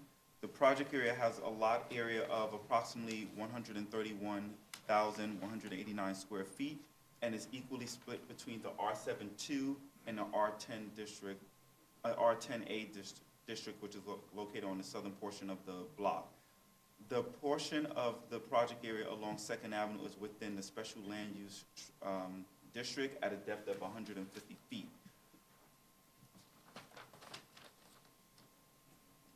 The applicant is proposing to increase the allowable FAR by changing the zoning district to a C28 at a depth of 100 feet along 2nd Avenue, and the remainder of the block will be a R10. This zoning change will allow an increase in the residential FAR from 3.44 under the R7-2 to a 10 under the proposed R10. Additionally, the proposed zoning removes the maximum building height under the R10A, which is a contextual zoning district. The C28 districts are commercial districts that are predominantly residential in character and are mapped along major thoroughfares. And there's an existing C28, which is just south of where the project area is located.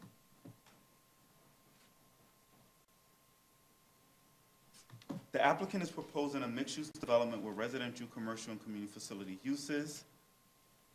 The proposed development would include a mixed-use 68-story building with residential and commercial and community facility uses. The proposal includes community facility uses in the form of 2 schools, which will be located on 1st Avenue. Also, as part of the proposed development, the existing Marx Brother Playground will be redeveloped to the same amount of square footage and be relocated from the western portion of the block into the mid-section of the block, the mid-block. The proposed development will contain approximately 1,270,000 square feet of floor area and have an FAR of 9.68. The mixed-use building along 2nd Avenue will have approximately 1.1 million square feet of floor area and rise to a height of approximately 760 feet. The uses within the building would include 990,000 square feet of residential floor area, with approximately 25% of the floor area being dedicated to affordable housing, under the mandatory inclusionary housing program, and approximately 20,000 square feet of commercial floor area, and approximately 130,000 square feet of community facility floor area, which will house the co-op tech. So in this portion here, you'll have the residential and commercial, and then the northern portion of the block along East 97th Street and 2nd Avenue is where co-op tech will be located.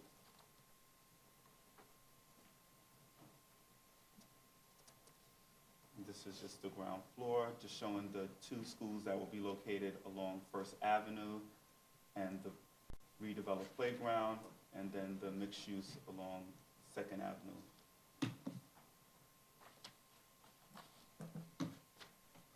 In addition to the zoning map amendment, in order to facilitate the development, the applicant is seeking a number of waivers to modify height and setback, tower location and tower coverage, and floor area location, as well as the lot cover provisions associated with community facility uses.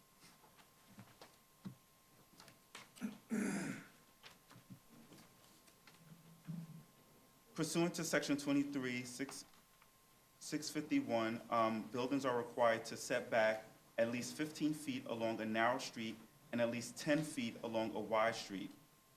Because the street wall of the mixed-use building exceeds the maximum base height of 85 feet before the tower sets back, the applicant is requesting a modification of this section to allow the setback to be located above the maximum base height of 85 feet.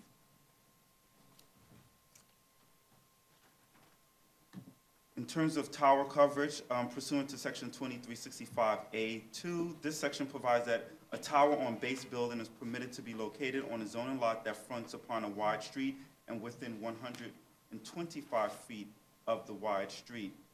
The proposed mixed building is located on a portion of the lot that extends 220 feet from 2nd Avenue. So this is 2nd Avenue here, and the building, the base is extending 220 feet, which is beyond the 125 feet that is required under the tower location. In terms of tower coverage, this section requires that any level above the base, above the 85 feet, that the tower may occupy no more than 40% of the zoning lot and no less than 30% of such area. The applicant is requesting that the commission modifies this because the proposed building will provide less than 30%. In terms of floor area location, this section requires that a minimum between 55% to 60% of the total floor area be permitted on a zoning lot to be located below 150 feet. So just to go back, this is where the 150 feet is, and most of the floor area is required to be below this portion, and the applicant is providing less, so they're asking for a modification of this section.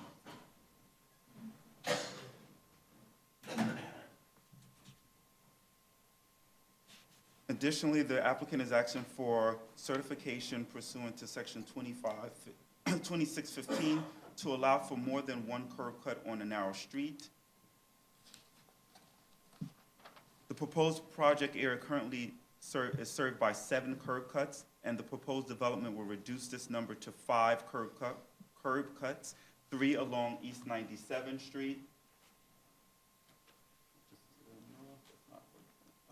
East 97th Street, and 2 along East 96th Street, which is a wide street. All of the curb cuts are 22 feet wide and will be located beyond 50 feet from the nearest intersection.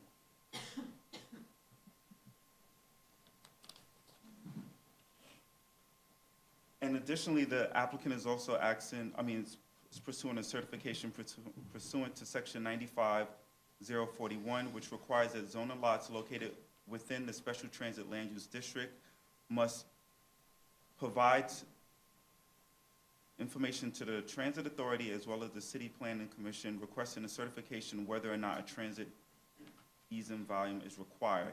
The applicant anticipates that the transit authority will issue a letter to the city planning commission setting forth that the transit easement volume is not required in connection to this proposed development. is just an illustrative rendering of the building, looking north from East 96th Street. It's looking south along Second Avenue. And this is looking east towards First Avenue. The New York City Construction Fund, as the lead agency, released a notice of completion of the DEIS on January 17, 2017. The DEIS identified potential adverse impacts related to transportation, related to traffic, transit, and pedestrian. Potential for additional mitigation measures will be explored between the DEIS and the final EEIS for the several intersections.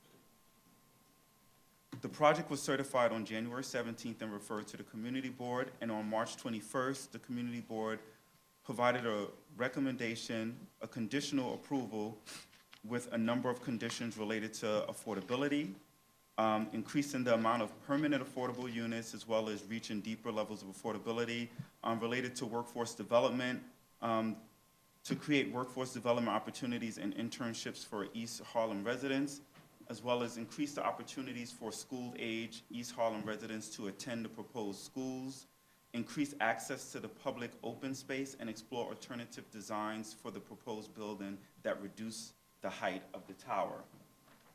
The borough president issued a recommendation for approval with conditions suggesting that the applicant reduce the height, seek HPD subsidies to support households at or below 40% of the area median income, and work with Parks and the Borough President's Office to provide improvements to the Stanley Isaac Playground, which is just east of the project area. Provide regular updates to the Community Board regarding various aspects of the project, and include the community in the discussion surrounding the future use of Park East High School. And Park East High School will be moving out of a DOE building to this site, so they want to be a part of the discussion for the reuse of that building.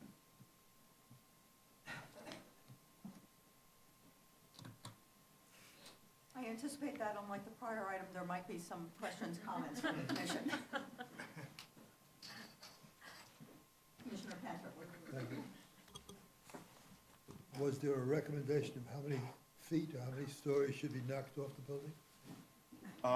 As part of the recommendation, there was suggested that it'll go down from 68 to 63.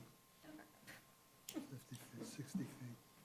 I'll just clarify on that it was the applicant who suggested going from 68 to 63, that the community board, I don't believe, made a suggestion as to the height. Yeah, it was actually in discussion with the borough president that the applicant Okay. made that recommendation. Commissioner Delos. Calvin, did I miss the point where you said which of the MIH options was being recommended? It would be option one, Okay. but instead of 25%, they'll provide 30% at 60% of their median income. But only 25% would be permanently affordable. Yes. Thank you. Commissioner Efron. Thank you, and thank you for a very thorough briefing. I have a few questions. The first is how many high schoolers will be in the building at any given time, given that there will be, it sounded like 4 high schools, though I only heard 3 mentioned. It's 3. It's 3? Two Okay. would be located on the portion of the lot, on First Avenue, and then Co-op Tech will be on Second Avenue. So and just 97th Street. the number of high schoolers in the building at any time. Since you mentioned that both the Borough President and the Community Board had a question about other configurations that could lower the height of the tower, I just wonder whether the applicant has been forthcoming with other configurations, or if they are prepared to speak about it tomorrow, just because in the name of contextual zoning, this is a 68-story tower when, as I think I said at certification, there are 2 35-story towers just south of it, and nothing this high for probably several miles. So, and the gateway between the Upper East Side and Harlem, this just seems completely out of context, which I hope the developer will be prepared to address.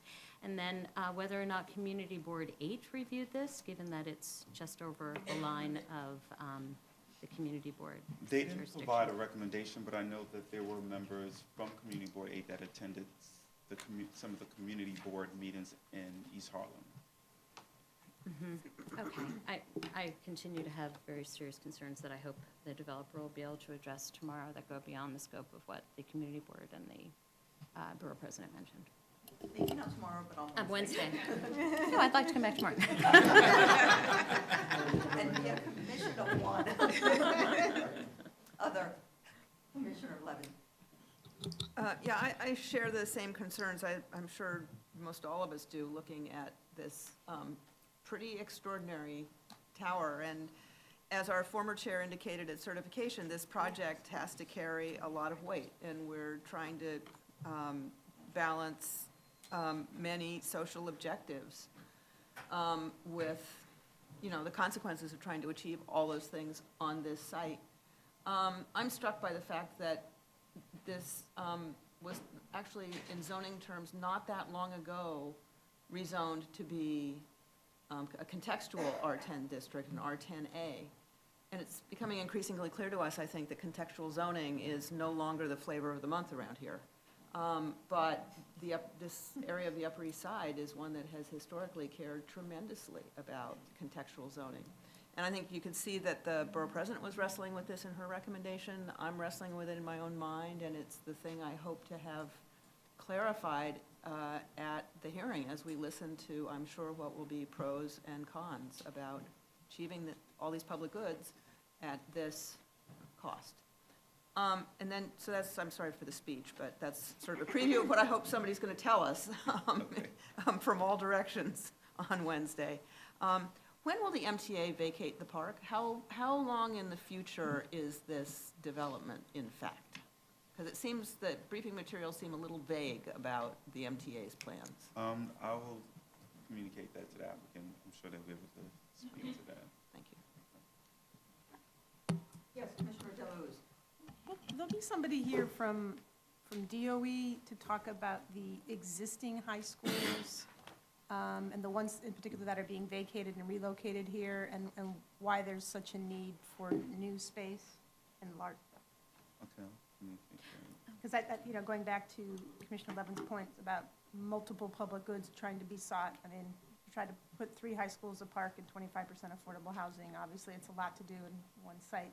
So it'd be helpful to know why all 3 have to be here. Yes, Commissioner Arfon. And I think I mentioned at certification, just some DOE justification, or maybe it's school construction, I don't know who, about why the floor plates needed to be quite as big as they were for the high schools. Well, I'm quite sure the applicant will better articulate it on Wednesday, but at least for cooperative tech, they need larger classrooms for some of the work that they do with the students because it's a vocational high school. But they're not as large as the building is currently now. So they provided us with a layout. It's not that much bigger what they're proposing than what exists there today, according to the applicant. But to the broader questions, we'll ask a DOE representative to be here because they certainly have made a compelling case with respect to the 2 other schools that are relocating to this site. And certainly the school that is currently on the site is extremely valued by the community because it is teaching technical trades. And with the newer schools, just to provide opportunity for those schools to grow, to provide more opportunities for students to attend. Mm-hmm. Yes, Commissioner Ortiz. You mentioned that one of the schools is going to be vacating another site. Yes. What do they gain by being in this location versus, the opportunities to remain at that site? The current site is much small. They have outgrown that space. They have to use their cafeteria as a gym as well, so there's not enough space in the current location for them. And that site would likely be redeveloped? We don't have any information. We'll have to check with DOE what they would do. But it's currently underbuilt?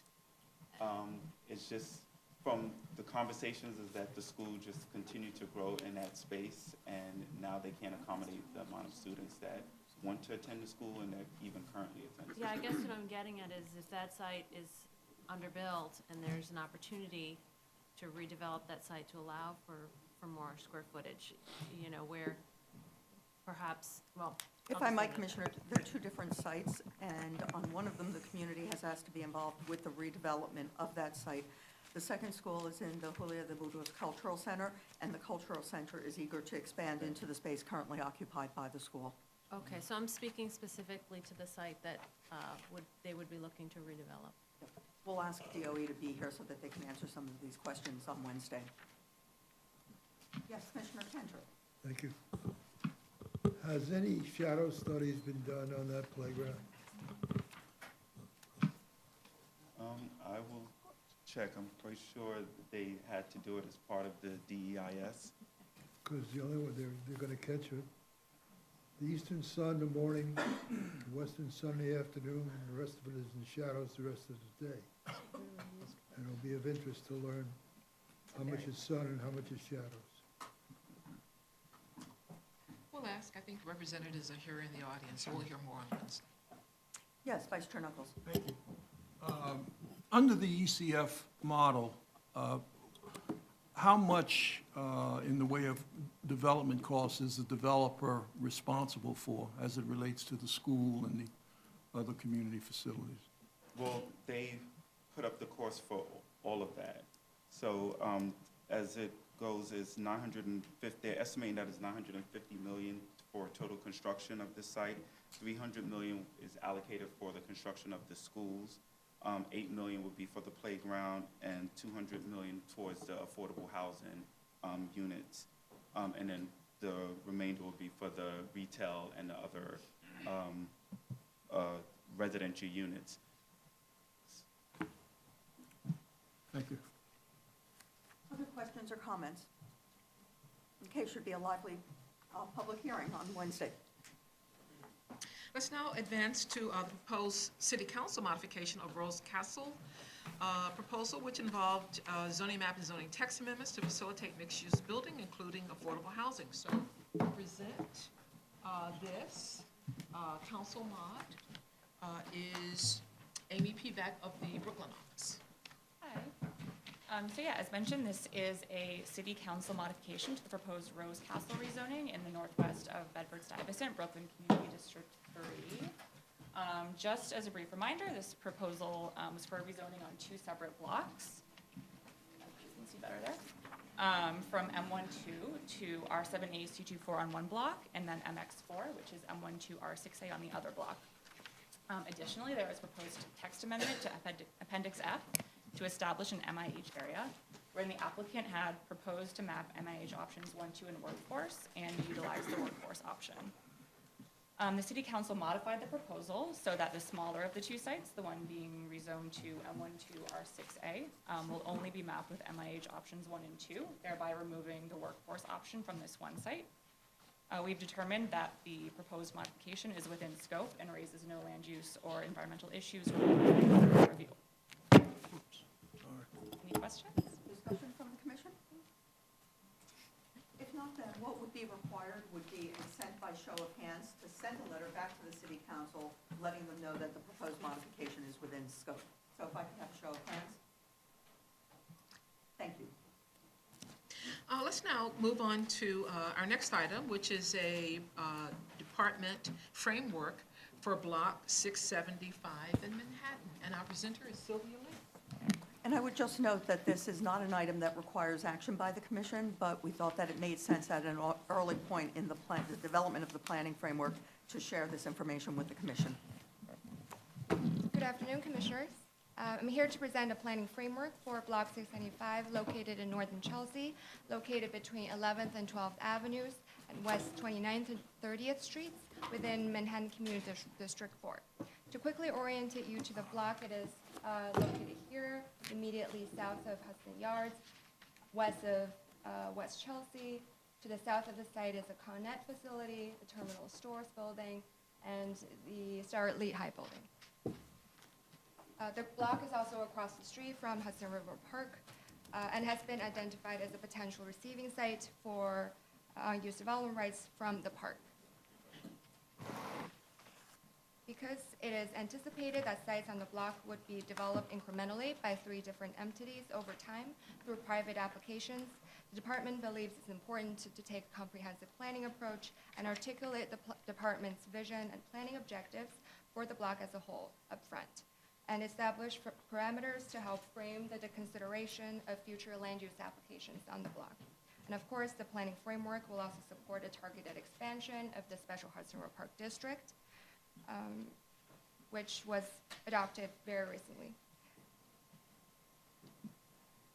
My presentation today comes in 3 parts: a brief overview of Hudson River Park and the Hudson River Park District, followed by existing conditions on and around Block 695, and finally, the planning framework itself. Over the weekend, a short memo with supplementary materials were provided to you. Hope my presentation today will provide a little bit more context and details and make the memo less dry. First, a brief overview of Hudson River Park. The park, which was established through state legislation in 1998, encompasses the waterfront area, piers, and head houses from Chambers Street to West 59th Street, an important asset on the west side of Manhattan. In 2013, the state adopted an amendment to the Hudson River Park Act to allow sales on use development rights on park commercial piers to properties 1 block east across the West Street from the park, provided that there are supporting provisions in the city's zoning resolution. In 2016, propelled by severe deterioration of Pier 40, the city established the Special Hudson River Park District in zoning to facilitate the transfer of development rights specifically from Pier 40 to the St. John Center site, also known as 550 Washington Street. The department was the applicant on the text amendment to establish the geography and regulations of the special district. The private developer was the applicant on all other necessary actions to facilitate the transfer of the floor area. These actions in aggregate will enable the repair of Pier 40, revitalize a prominent waterfront site near Hudson Square, and provide a significant amount of affordable housing.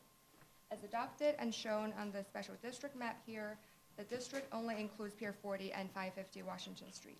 It's anticipated that in the future, the boundaries of the special district may be amended to include additional granting sites and receiving sites. Block 695 has been identified as the candidate for the second implementation of this Hudson River Park floor area transfer mechanism. To inform the planning framework for Block 695, we looked at existing conditions on the block as well as characteristics of the surrounding area. Sites on the block are controlled by 3 entities listed on the slide. Site in yellow, which has frontage on 11th Avenue, mid-block on West 29th Street, is under a single private ownership, which is subject to a 99-year ground lease to Douglaston Development. The site in orange, the smaller site, fronting on West 30th Street, is owned by Lalazerian Properties. The Georgetown Company owns the northwestern portion of the block in blue, as well as the small parcel separating Douglaston and Lalazerian Properties. The Georgetown parcels are subject to a temporary easement by the Port Authority for construction of the former ARC project, which is due to terminate in 2020. A quick walk around of the block, starting at the corner of 11th Avenue and West 29th Street, moving counterclockwise. Here you see a Jeff Koons studio complex, as well as some studio space in the 4-story building. Further up on 11th Avenue, a mobile gas station. The out parcel, which is occupied by an auto repair shop, and the Lalazerian property occupied by DSNY Garage. Here you see the Highline and the access point to the Highline. Further mid-block, you see the 1-story warehouse building on the Port Authority occupied site, which is used for bus parking. On 29th Street, here to the south is the Connet facility, a garage and office space used by DSNY.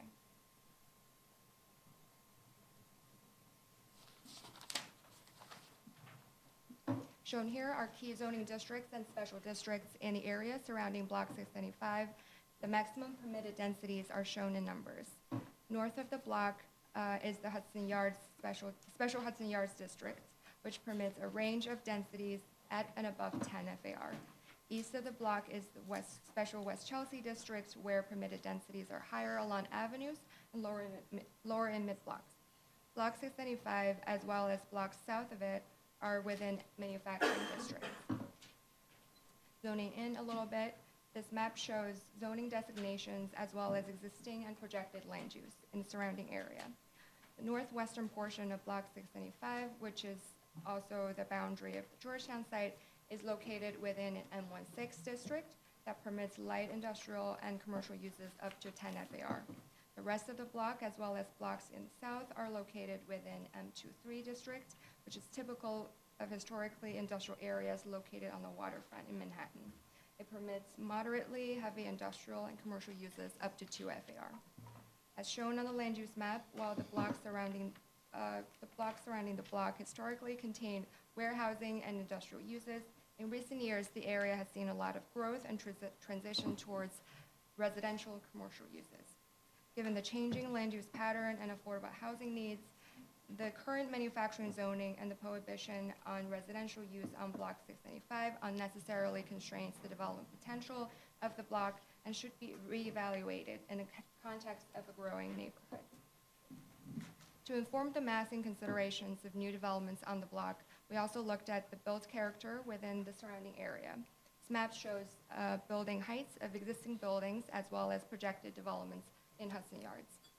The block adjoins different build contexts and is strategically located to become a transition block that stitched together the historic context of lofts and older residential towers, more recent high-density mixed-use and residential developments in West Chelsea, as well as the glassy and futuristic towers in Hudson Yards.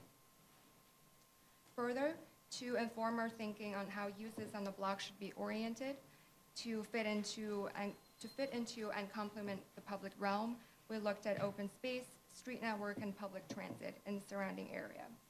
With the addition of the new 7 train station, the completion of the last section of the Highline, the upcoming developments and open spaces in Hudson Yards, in the coming years, the stretch of 11th Avenue, as well as West 30th Street, will see an increase in pedestrian and retail activity.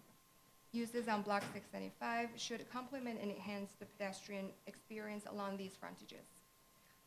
West 29th Street, on the other hand, because of the presence of the Con Ed facility and the possibility of the intensification of its current uses, will likely remain service-oriented in the coming years.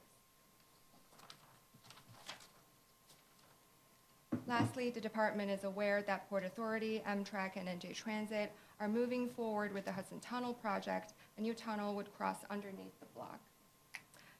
The current Port Authority easement area on the western portions of the block, encompassing Georgetown sites as well as a portion of Douglaston site, will need to accommodate temporary construction staging during the Hudson Tunnel project construction period, which is anticipated to happen between 2019 and 2026. A ventilation structure is also being planned, likely on the western end of the block. The agencies are in the process of environmental review, and the DEIS is anticipated in June 2017. Developments on the block will need to closely coordinate with Hudson Tunnel agencies to accommodate this critical infrastructure development. Lastly, I'll walk you through the planning framework itself. As I mentioned in the beginning, since the block will be developed incrementally by 3 entities separately, the department is putting forward guiding principles up front, which include zoning mechanism, appropriate uses, recommended density, as well as urban design and massing recommendations. In the past month, staff at Manhattan office have met with Community Board 4, Councilmember Johnson, Manhattan Board President's Office, Hudson Road Park Trust, and Hudson Tunnel agencies to share draft versions of this planning framework and received constructive feedback. Many of the comments have been incorporated into the framework. Again, each development proposal that follows the framework will go through a full ULURP and be evaluated in the public process on its own merits. In terms of the zoning mechanism, since the regulations of the special district have already been established through the Pier 40 550 Washington project, moving forward, private applicants are expected to seek all necessary land use actions to enable the transfer of Hudson River Park development rights listed on the slide. Private applicants may seek zoning text amendment to include new granting site and receiving sites in the Hudson River Park District. Note that inclusion in special district alone does not enable the transfer of floor area. Rather, sites within the special district are eligible to transfer and receive unused development rights subject to other related actions. Hudson River Park Trust has identified portions of Pier 59, 60, 61 head houses as potential granting sites that generates the unused development rights that would land on Block 675. Private applicants may also seek zoning map amendment to establish new zoning districts appropriate to the area to allow additional density and residential use. Applicants must also seek a text amendment to map the receiving site as an MAH area. Private applicants must seek, pursuant to the special district provisions, private applicants must seek a special permit pursuant to the special district text to increase floor area on the receiving site by up to 20% through the transfer and floor area mechanism from Hudson River Park, subject to certain findings. The commission may also grant bulk waivers by the special permit. Absent the special permit, the old M district zoning still apply. Approvals are not effective until the CPC chairperson certifies that the applicant and HRPT have established agreement with regards to the payment schedule. To support the transformation of the underutilized waterfront block into a vibrant mixed-use area that contributes to the vitality and the growth of the neighborhood, the framework has the following use-related recommendations for the developments on the block, which I'll elaborate one by one. As I mentioned earlier, given the surrounding growth and transit improvements, having zoning districts that allow a wider range of uses, including residential, would better integrate the block into the surrounding neighborhood and provide opportunity for housing. In addition to the overall mix of uses on the block, at street level, development proposals are expected to have retail continuity and transparency to activate streetscape, in particular along 11th Avenue and West 30th Street frontages. 11th Avenue today already has some existing retail uses. North side of West 30th Street is envisioned as part of the Western Rail Yards plan to be improved into a lively, pedestrian-friendly corridor with retail uses tucked behind the columns of the Highline. Here's a diagram illustrating the recommendation along 11th Avenue frontage. We expect retail continuity and transparency on the ground floor. For building frontages facing the Highline, we'd like to see animating uses and glazing both on the ground floor and extending above the street level to enhance the pedestrian experience on the Highline as well as the Western Rail Yard's open spaces. To ensure the building's Highline interface is animated by active uses that have permeable facades at and above the Highline level. We recommend that a level of transparency be provided at the Highline level as well as 1 to 3 stories above the Highline level to create visual interest and permeability. West 29th Street, on the other hand, is seen as a service-oriented street, as I mentioned earlier. Given its easy access to Route Net A and the presence of Con Ed, this frontage would be an appropriate location to accommodate public facility and infrastructure uses, including the Hudson Tunnel vent shaft, as well as potential EMS facility that's been identified by the Community Board, which is also subject to further discussions between DCAS, FDNY, and developers.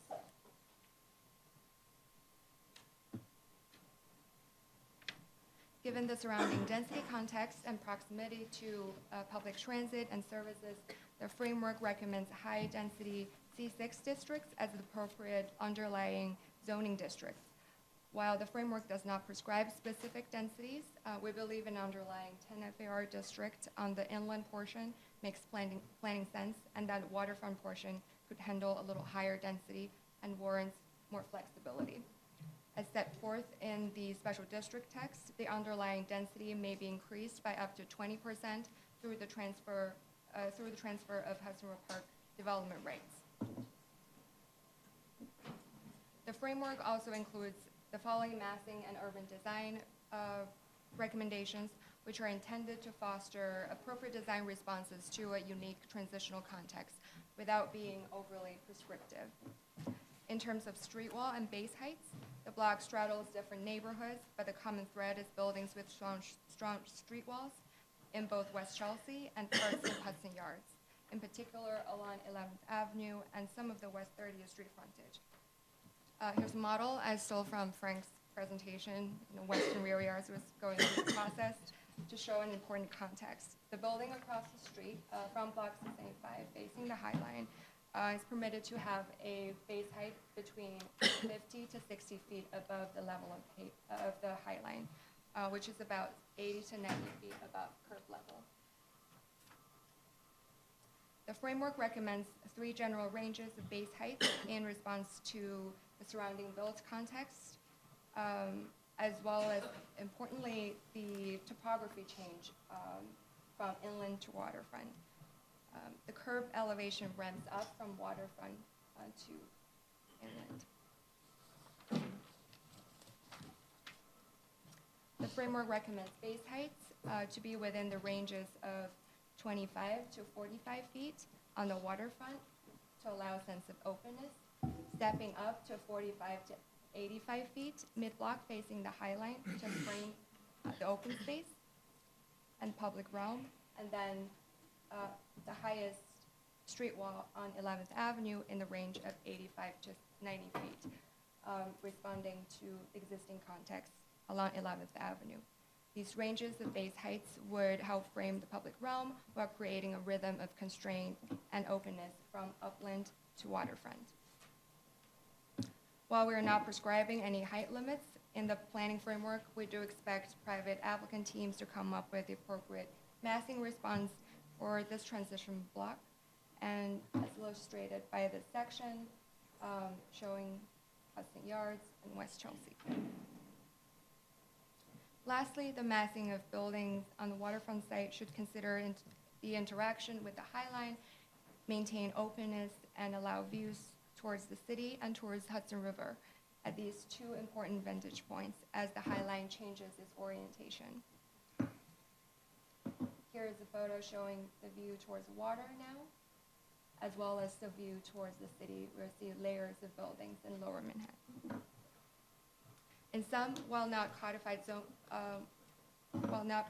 zoning as a public statement, we hope that the planning framework clearly expresses the department's expectations for the proposed developments on Block 695 and provides transparency and level of predictability for members of the public.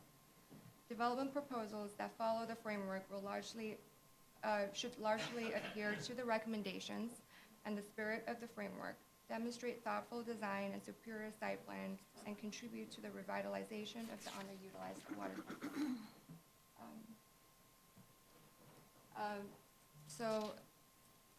Following the framework, I would expect that a public scoping meeting for the environmental review for 2 proposals at the Douglaston Lazarian site to happen on May 17, 2017, and these applications are likely to be certified later this fall.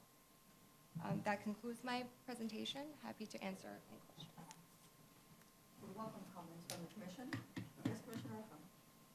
Thanks. I had 2 questions. One, you mentioned the permeability at the Highline level and 2 floors above. Did you mean just visually or also physically permeable space? I think we'd like developers on the block to have flexibility to have either or both. But the idea is that that frontage is occupied by active uses, and the facade is kept relatively transparent to create permeability. So it could be terraces with open uses at those levels, or it could be active retail or other types of uses that would be visible from the level of the Highline. I thought you were veering into public space, interior public space above the ground floor, but you're not. Yeah. And then my other question is whether there's a special treatment needed where the Highline goes west, because the perpendicular views the streets perpendicular to the grid are a particularly rare opportunity when you're on the Highline. And there is one right there. I didn't see that as one of the viewing sites that you had mentioned. But on the northeast corner of the building. Here. Yeah. Given the constraints of the lot configurations on the site, towers can only be located in certain areas. The framework doesn't prescribe specific locations, but encourage developers to consider kind of a sense of openness and constraint along this corridor, allowing views towards the southern part of Manhattan would definitely be encouraged. Thanks. So just, you're on the right slide, so stay right there. Okay. So in terms of allowing views, are you thinking, the thinking right now isn't necessarily to establish specific view corridors, but instead to indicate that this is the preference, is that right? Right. We believe that, to keep this corner open makes sense from an urban design perspective, but understands that, it's subject to discussion between Hudson Tunnel Project as well as its developer to figure out where the vent shaft could be located and how what is the most appropriate and rational way to formulate the massing. But this is certainly a very important corner. So if it weren't for the Hudson Tunnel Project, would the desire be to establish a view corridor? A very specific view corridor? Maybe you're not able to share. We would very much like that this view corridor be preserved. However, understand the limitations. You got to put a shaft, you Yeah. have to put a shaft. Okay, okay. Other comments? Commissioner Levin? Yes, thanks, Sylvia. I'm kind of interested in the planning rationale that apparently puts greater density and taller buildings on the river side rather than the upland side, which is kind of the reverse of the way the planning for this area evolved. The eastern rail yards has significantly more density and taller buildings than the western rail yards will have. And I think that was similarly a planning rationale for the Special West Chelsea District. So how do we knit, thinking apparently has changed, and I'm curious how that happened and how, this is an important site to kind of knit together the extreme density of the rail yards with the growing density of West Chelsea, and I'm not sure it happens with the sort of swoop up to the river, but there must be a reason behind it. Right. So this block is not part of West Chelsea and is not part of Hudson Yards. So it's its own entity, and it warrants its own rationale in terms of the bulk rhythm. I think the idea is that the inland portion should respond to the existing context, whereas the waterfront portion warrants a little bit more flexibility and is farther away from the 11th Avenue that already handles a lot of density. So that's one of the reasons. And also, given that there are so many variables that affect the western end of the block, it makes sense for the framework to be open at this time. In addition, the western end of the block is already zoned at a higher density district. Currently has 10 FAR. Right? I see that. Okay, well, I'm not sure I buy it, but at least I understand the arguments. And then if I may, just one other question. As this neighborhood gets increasingly built up, we get more and more pressure and fewer places for public infrastructure. What do we know at this point about what sort of public facilities may be needed to serve the area? We've got a school coming in the western rail yards. Seems to me from back in the Hudson Yards days that we need a fire station and a police station, and we've never found the place to put them. What analysis have you done about those kinds of needs and this could be a place that we build in a requirement that those be provided, and there are not very many other sites coming along. I understand that there's, as you mentioned, there's a new school coming in Western Rio Yards, and Block 675, definitely adds to the growth on the west side. It has been identified an EMS facility may be able to locate on the site, so relocate the 23rd Street facility to the site, and it's something that is being discussed. Other community facility or infrastructure needs have not been identified, but as the private applications move forward, believe that we can have that conversation again. Right, because those are broader needs. Now, they're not needs triggered by this particular site, but by the broader neighborhood. Yeah.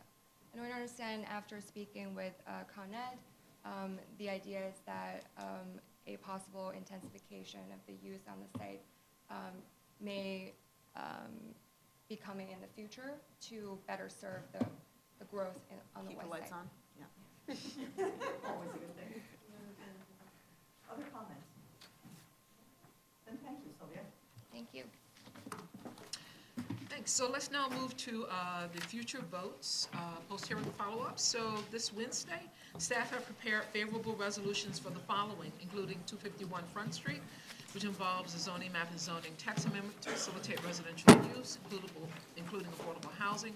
We have 1350 Bedford Avenue, which also includes a zoning map amendment as well as a zoning text amendment, including affordable housing. We have 10 Green Street, which is a proposed special use permit to facilitate residential and commercial use. We have 1164 Broadway, special bulk permit to facilitate enlargement to an existing commercial building.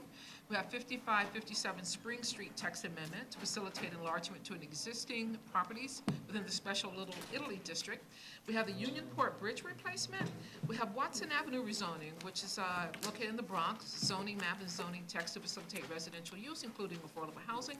125 Edgewater Street development in Staten Island, which is a series of land transactions to facilitate mixed-use development, including affordable housing. We have 135 and 136 Cromwell Circle, which are proposed special natural area district certifications in Staten Island to subdivide an existing zone and lot and to enlarge a single-family home. We have 114 Bathgate Street and 121 Connecticut Street, which are both proposed special South Richmond Development District certifications to facilitate zoning lot subdivisions. I have staff here in case you have any questions, but we prepared favorable resolutions for all of these for Wednesday.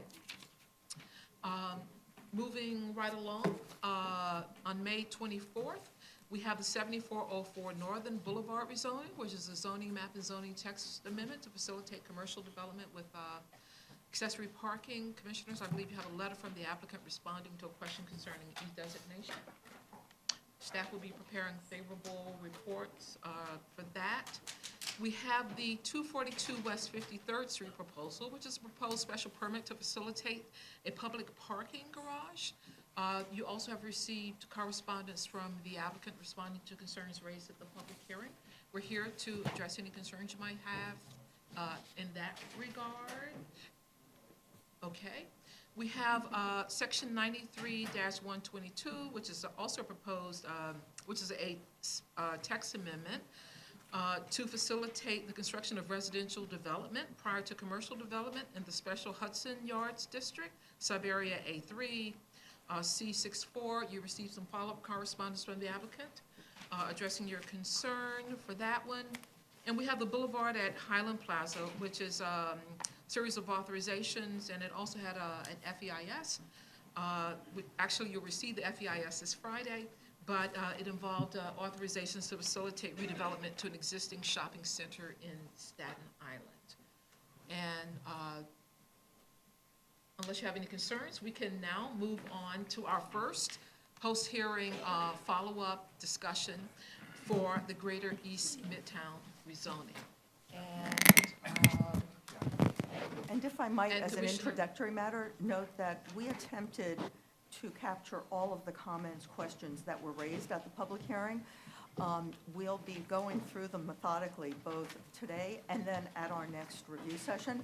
But if commissioners have additional issues that they felt were raised at the public hearing and we didn't capture, or additional questions of your own, please let us know as soon as possible so we can make sure that we capture them and address them.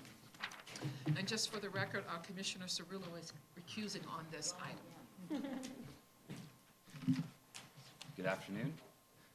Today, my colleague Bob Tuttle and I will be presenting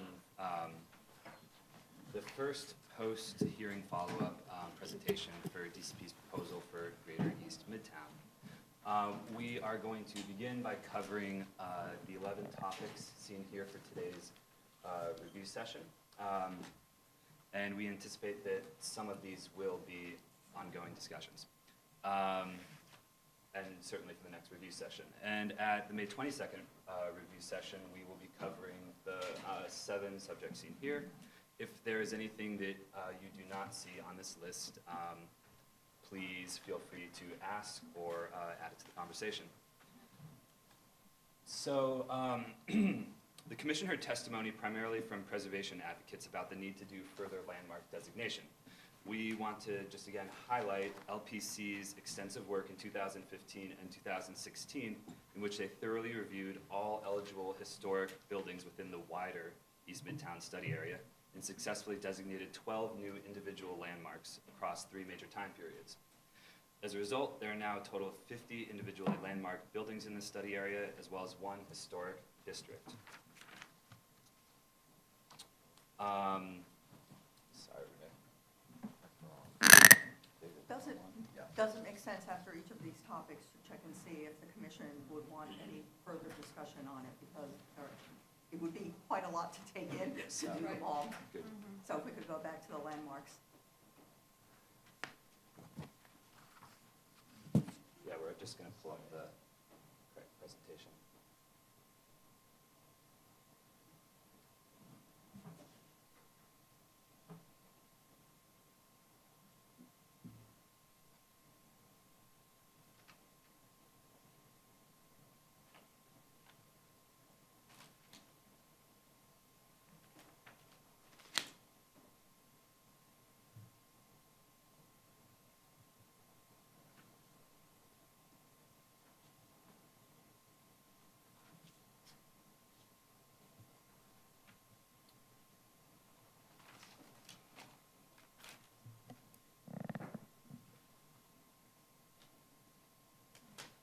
Apologies for the delay.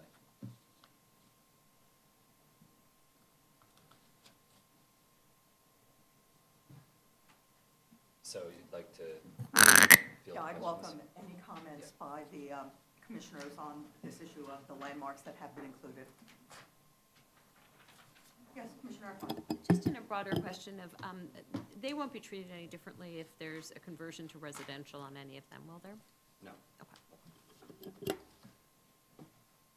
Okay. All right. So we're going to cover the 5 topics here briefly. We're going to begin with overbuilt rebuild provisions for buildings built after 1961. So our overbuilt rebuild provisions for this proposal are focused on buildings constructed prior to 1961 because the setback regulations within the 1916 zoning resolution encouraged buildings to be constructed with low floor-to-floor heights. Moreover, many of these older buildings also had more support columns than modern buildings. And so these low floor-to-floor heights and forests of interior columns contribute to these buildings being less attractive to today's office tenants because of their layouts. In addition, these buildings were made non-compliant by the introduction of floor area ratios in the 1961 zoning resolution, a measurement that didn't exist when they were constructed. We sought to address this issue through the proposal's overbuilt rebuild provisions and ideally to encourage buildings constructed pursuant to the 1916 text to redevelop in order to provide state-of-the-art modern office space for tenants, as well as more attractive buildings that add to the area's architecture and iconic fabric. Buildings constructed after 1961, on the other hand, were built pursuant to floor area ratio, which is a mechanism that does not compel the construction of low floor-to-floor heights, as well as tower regulations, which allow for greater verticality. And on to the second of 5 topics. Actually, should we stop on this? on Okay, this so we'll first stop one? after each one. All right, sure. This is one, yes, Commissioner Levin. Kind of curious, how many of those buildings are there, Pre-1961 or post-1961? between 61 and 82? That would have to look into. I mean, are we talking about a whole lot of buildings, or just Yeah, big, a significant number? Okay. yeah, not a small number. I'll note that on this one, we realized that we were addressing the earlier buildings, that, many of which are markedly overbuilt, but that a building built in 1961 is beginning to age, and that this is something that we could monitor and, if appropriate, consider down the road. But we didn't believe at this point the need, there wasn't the same need to address as the older buildings. Right, they do seem to be a different category. I'll also note that in this first group of issues, we anticipate that we would move through them quickly because these were ones where it felt more like just clarifications of comments that were made rather than some of the tougher issues. Thank you for noting that. So the commission also heard testimony that mid-block sites, e.g. those without wide street frontage or without a landmark occupying their wide street frontage, should be permitted to use the qualifying site provisions and therefore take advantage of the higher FAR framework on an as-of-right basis, subject to stricter controls. In accordance with the East Midtown Steering Committee's recommendations, DCP maintains a position that new as-of-right development must front upon and should be oriented towards wide streets so as to activate them. DCP is similarly concerned that allowing for more liberal mid-block development may not be context sensitive and could curtail the ability for wider zoning lot mergers, which are often needed to produce commercially viable floor plates. As currently proposed, the text amendment does allow mid-block sites to utilize the qualifying site regulations by a special permit. So there is a path for these developments, but through discretionary action so that appropriate controls may be considered. Any questions? Okay. Height and setback adjustments. So based on the discourse at the public hearing, it seems there may have been some confusion about the applicability of the proposed modifications to the special Midtown District's height and setback regulations. First, we wanted to clarify that these adjustments are limited in their scope. They apply only to qualifying sites, which are those utilizing the new FAR framework.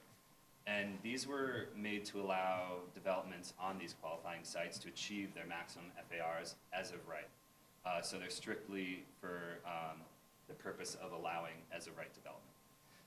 Again, these changes really do reflect the minimum possible adjustment and are actually in line with the East Midtown Steering Committee's recommendations. Any questions?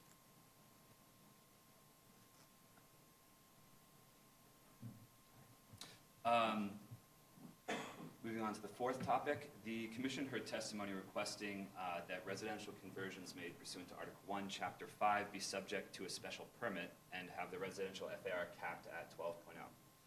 The city's primary objective through Greater East Midtown continues to be the redevelopment of underperforming office stock into state-of-the-art office buildings. However, DCP does recognize that not every building within the proposal area is well suited to redevelop as office, as modern office space. So curtailing the ability for these buildings to convert to residential risks trapping them in increasingly inefficient or underperforming office uses. Furthermore, we haven't seen evidence that the ability for owners to convert their properties to residential uses as of right poses any issues for the area. In response to concerns that our policy on residential conversions could undermine the success of the proposed district, DCP will report back to the Manhattan Borough President's Office, the City Council, and community boards on the prevalence of residential conversions and any associated impacts in the rezoning boundaries. Any questions? Commissioner Icahn. What is the department's point of view at this moment about the right amount of square footage in that district that can become residential, so that the reporting back actually has some context. I don't think we have anything discussed at this point. Our, projections for the area, which are for new development, actually have a decrease in residential space. It's the existing converting to residential that I keep wondering about, in particular, close to 57th Street. So having that become broader and broader as a district that's primarily residential, and the needs of residential and the needs of commercial there could be in conflict. So, Certainly. Yeah, in the absence of a problem, we haven't proposed a maximum or a number, but rather a monitoring mechanism, since we haven't seen it emerge yet as a problem. In our research, only one building is known to be converting to residential and following through with it. And it's only in part, it's the Waldorf Astoria, which I guess everyone's pretty familiar with. is the Sony building not in the district? The Sony building is, but as far as we heard most recently, that wasn't moving ahead. There had been earlier plans to Earlier, convert yeah. that to a mixed condo and hotel, but that was a previous owner. The new owner has fully committed to maintaining the building as a commercial building. So the only thing I would say is near Citibank, with the new Foster building, I think that you may see some other conversions there, just because it looks like it might be successful redevelopment, successful new development. And Oh, I mean, on Lex, right by Citibank, and maybe that meets your plan of having a mixed-use neighborhood, but if the real goal is commercial, I just see Long Island City and I see downtown Brooklyn, and it makes me very concerned that the goals that the city had for commercial, large floor plate office space wasn't realized. Thank you. Others? Yes, Commissioner Deleuze. So, at this point of the conversation, the last person that testified during the hearing was someone who raised whether or not MIH should be mapped. And so, understanding full well that residential conversion is not what is desired here, is there a reason, what was thinking, or what is the thinking about mapping MIH? So, I guess Frank Reade could speak to it in more detail, but this does not actually increase the amount of residential floor area within the district. Correct. A fundamental policy to apply MIH is that there is an increase in residential capacity, whether through rezoning or through another mechanism. Here, we are not making any adjustments to the allowed residential maximum. The existing buildings can convert today to above 12 FAR, the age of the buildings. And again, our rezoning does not adjust the residential. Already, the residential is at the maximum in this area. Can we go back to height and setback for a second? Of course. Because I think some of the issues that got brought up were around daylight and shadows, and that probably speaks to some of the height and setback issues, and whether or not there needs to be any adjustments to the calculations. We'll actually come to the Grand Park shadows under Okay. item number 8. We'll Okay. call that out separately. Okay.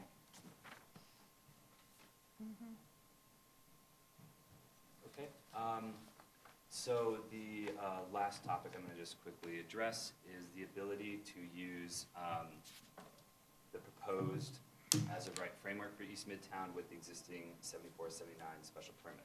So the commission heard testimony that qualifying sites should be permitted to utilize both the proposed higher FAR framework in conjunction with special permits granted pursuant to Section 7479. To reiterate, Section 7479 allows LPC designated landmarks to transfer their unused development rights to adjacent receiving sites, which can be across the street from said landmark, subject to special permit. It also permits receiving sites located in certain zoning districts within the special Midtown District to receive an unlimited amount of FAR subject to its availability. We don't believe that this request to break down the firewall between the two is appropriate at this stage of the proposal, and we think there's a precedent for this separation, namely the Grand Central Subdistrict, which again maintain the firewall between these mechanisms. Any questions? Yes. Just because my brain is moving slowly at this hour of the day. In the current pre-this application world, the Grand Central development rights can't move using 7479. They can only use I think, for example. the regime that's in the special mid-town district. Is that what you're saying? Is it that they can only use they can't use the 1.0 as a right transfer in conjunction with the special permit for 7479? Right now, it's two permits, the Grand Central Sub-District permit and 7479.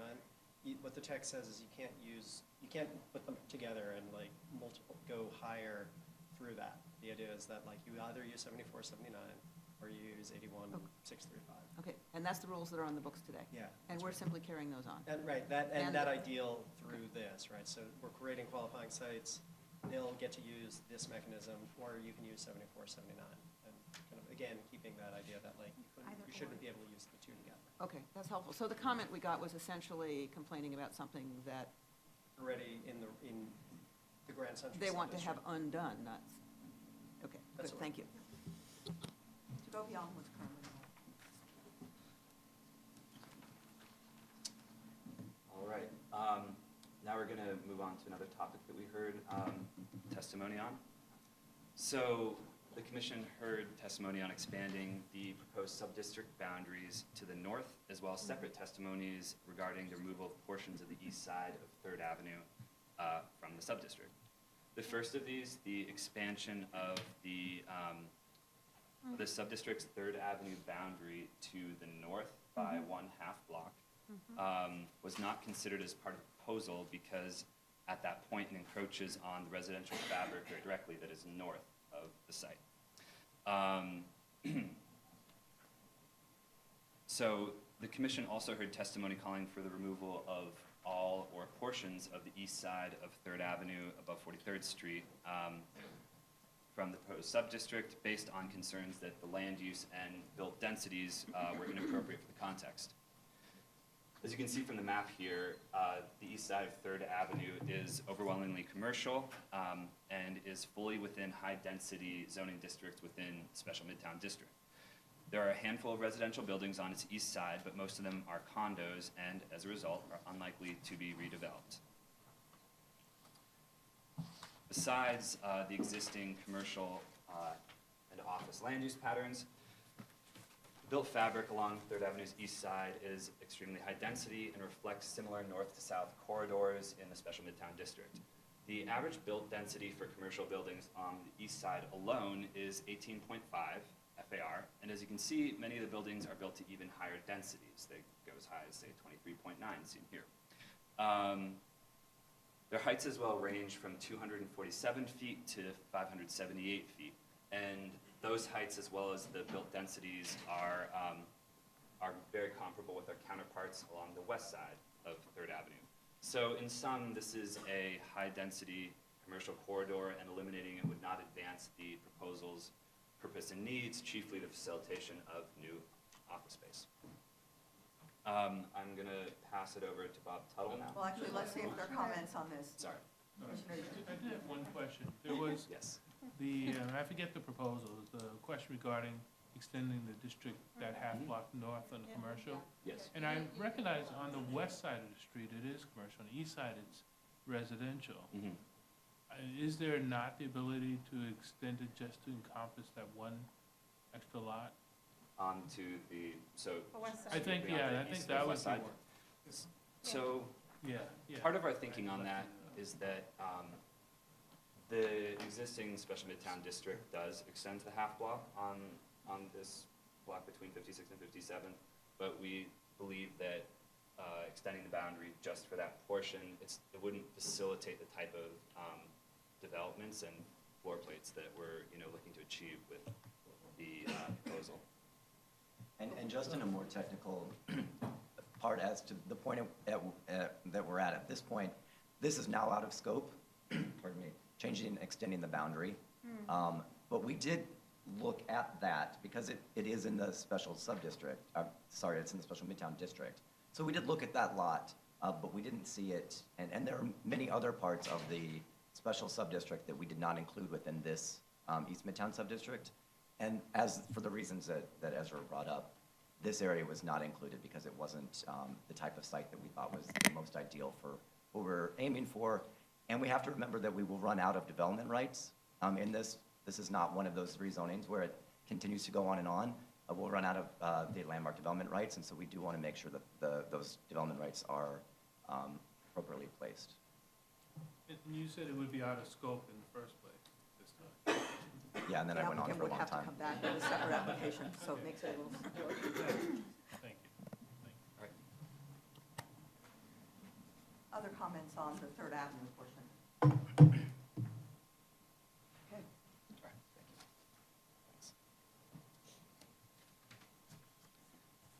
So now we will talk about shadows on Greenacre Park rather. The DEIS analyzed the shadows that could be cast on the space by future development and concluded that no incremental shadows cast by the proposed action on Greenacre Park would result in a significant adverse impact to this resource. Consistent with seeker standards and past practice, mitigation measures are not proposed when no impact is identified. However, we did conduct additional detailed site-specific analysis of the incremental shadows that were identified in the EIS during the spring and summer months. This found that incremental shadows would largely fall on amenities that themselves in the park produce shadows for the users, namely trees and trellises. Oops. So there are many trees. These are obviously all the same image. There are trees centered in the park, and then there's a large trellis here. The majority of the incremental shadow you can see is actually over trees or the trellis. So again, primarily we don't provide mitigation when there is no impact, but we did want to show you that there's additional analysis done and what the results of that were. Yes, Commissioner Delaware. Are there plantings on the trellis? I believe that there are some vines on the trellis. So, okay, I mean, I get how a trellis causes a shadow, but if something's growing on it, it needs light to grow, right?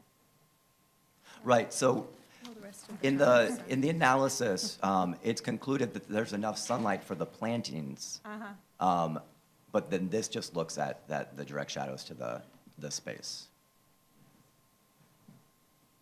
Okay.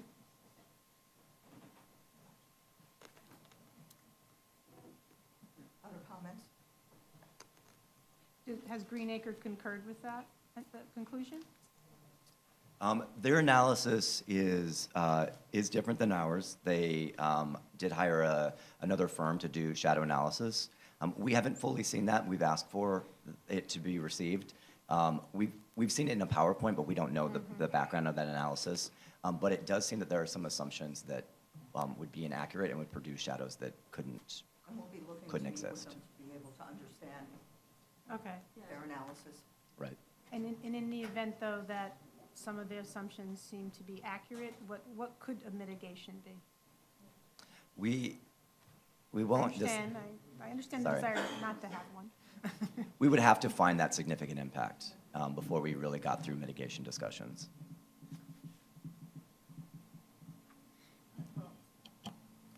Yeah, I would hope that this is one that you continue to look at before we let it go, because, you know, the testimony we got from the Greenacre Foundation was pretty focused and pretty thoughtful, and they didn't have their hair on fire, and they seemed to be concerned about something that was real to them. And I Right. think we ought to be sure we understand it fully, and I think they were encouraging us to,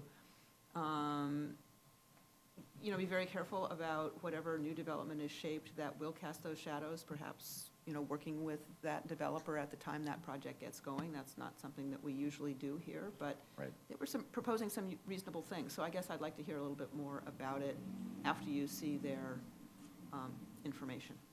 What we'll do is we'll bring this topic back to our review session on the 22nd, when we will again be discussing the, what we heard on East Midtown. Right, and we'll try in the interim to have met with, we'll reach out to Greenacre and offer a meeting with them to be able to go through their analysis. But again, with the understanding that if there are not significant impacts, then we don't look for the mitigation. Now, the next three items I will note are what we identified as three of the significant issues that were raised, and so what we thought would be helpful would be to have a preliminary discussion of them now, understanding that the discussion likely will learn from the commission and then be able to continue with the discussion if necessary on May 22nd. Thank you. So this proposal liberalizes the market for TDR trades that will result in increased density in East Midtown. In exchange, it is the city's duty to ensure that the public sees a commensurate benefit. We propose to do this through a contribution by an applicant into the Public Realm Improvement Fund. Such contribution shall be equal to the greater of 20% of the sales price of transferred floor area, or the minimum contribution amount multiplied by the amount of transferred floor area, which is currently set at $78.60. The commission heard testimony from some that the minimum contribution amount will preclude development from occurring, and this is, of course, not what the city intends. The minimum contribution amount is an administrative tool to ensure that legal, complex transactions aren't structured in a manner that would undervalue the TDR transaction at the time of certification with the City Planning Department of City Planning. It is also necessary for the redevelopment of overbuilt buildings, since the ability to rebuild non-compliant floor area requires a contribution to the Public Realm Improvement Fund. Eliminating the concept of a minimum contribution would undermine an integral component of the zoning proposal, namely a mechanism that confers mutual benefits to all stakeholders we consider to be developers, landmarks, and the public, at a level that we believe is appropriate. The minimum contribution amount is based on TDR value of the lowest quartile of the 10 most recent Midtown office land sales. We selected the lowest quartile instead of the average, specifically to avoid disadvantaging inferior submarkets in East Midtown. Critiques of our methodology question the escalator that the appraiser, Landauer, used to adjust the value of older sales to 2015 prices. We acknowledge that each firm uses their own proprietary method to determine market growth rates. However, our review of other appraisals makes us feel comfortable that the growth assumptions made by Landauer are reasonable. That being said, we are still evaluating. Sorry, I guess I talked too much over the weekend. Hopefully it was a good protest. That being said, we are still evaluating whether our data set, which is constrained by limited sales activity in East Midtown, adequately addresses the variability in values of receiving sites across East Midtown.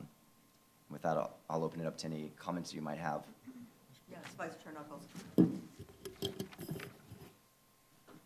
Assuming upon the adoption of an amount, how frequently will that amount be reviewed?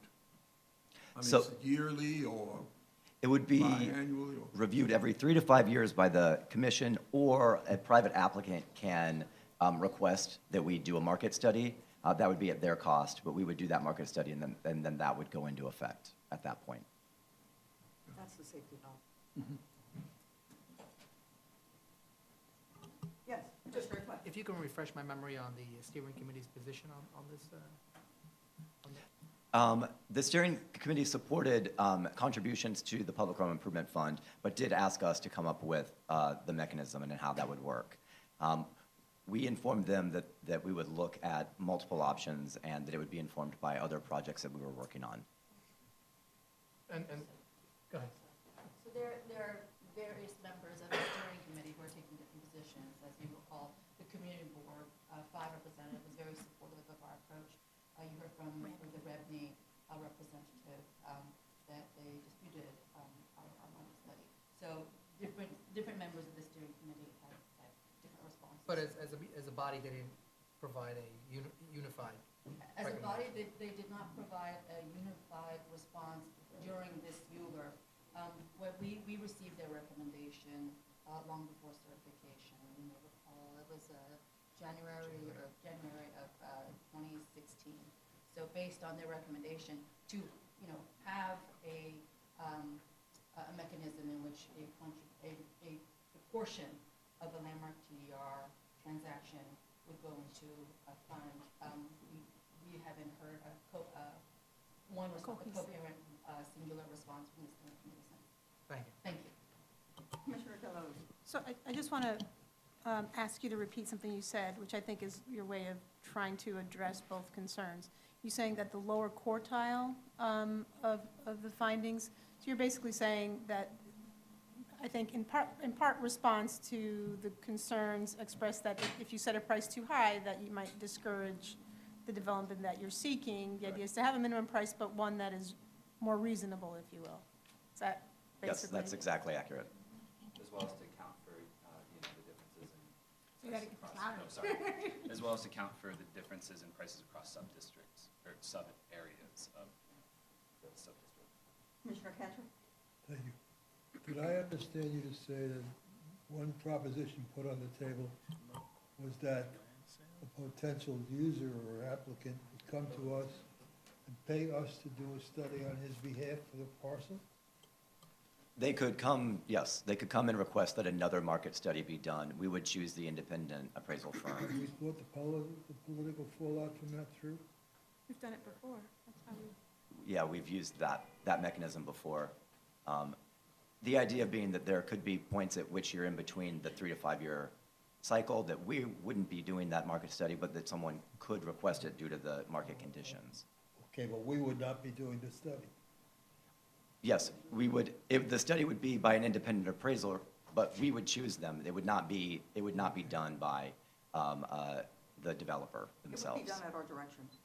Okay, and with regard to the observation about we price ourselves out of the market, generally speaking, when I've been around a couple of 3 years, every piece of land has a birthday.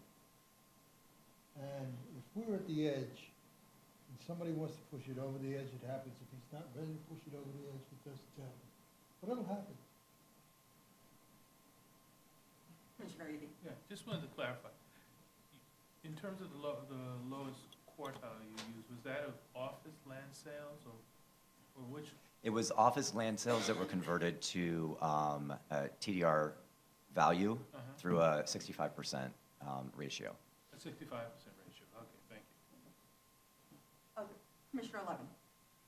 Well, following that through, we did get testimony from several speakers that we shouldn't be using that formula, that we should be looking at TDR transactions exclusively. So we initially did not do that because we didn't have the 10 transactions. There are so few well, there are very few, obviously, in East Midtown because of the adjacency rules. Even beyond that, we weren't able to reach the 10 that we were using when we were working on other projects. So we went to land sales, but it's something that we're looking at. And so we'll see if what we might be able to work in, but at this point, we do feel pretty confident. We've used that ratio before in other projects, and we feel confident that it's a correct adjustment, but. The 65%. The 65%. So where else have we used that? Hudson Yards, right? Was it Hudson Yards? I believe the Cushman-Wakefield study related to the Hudson Yard bonds actually used 65%. I believe in the 550 Washington appraisal for the Atlas project, that number was also cited.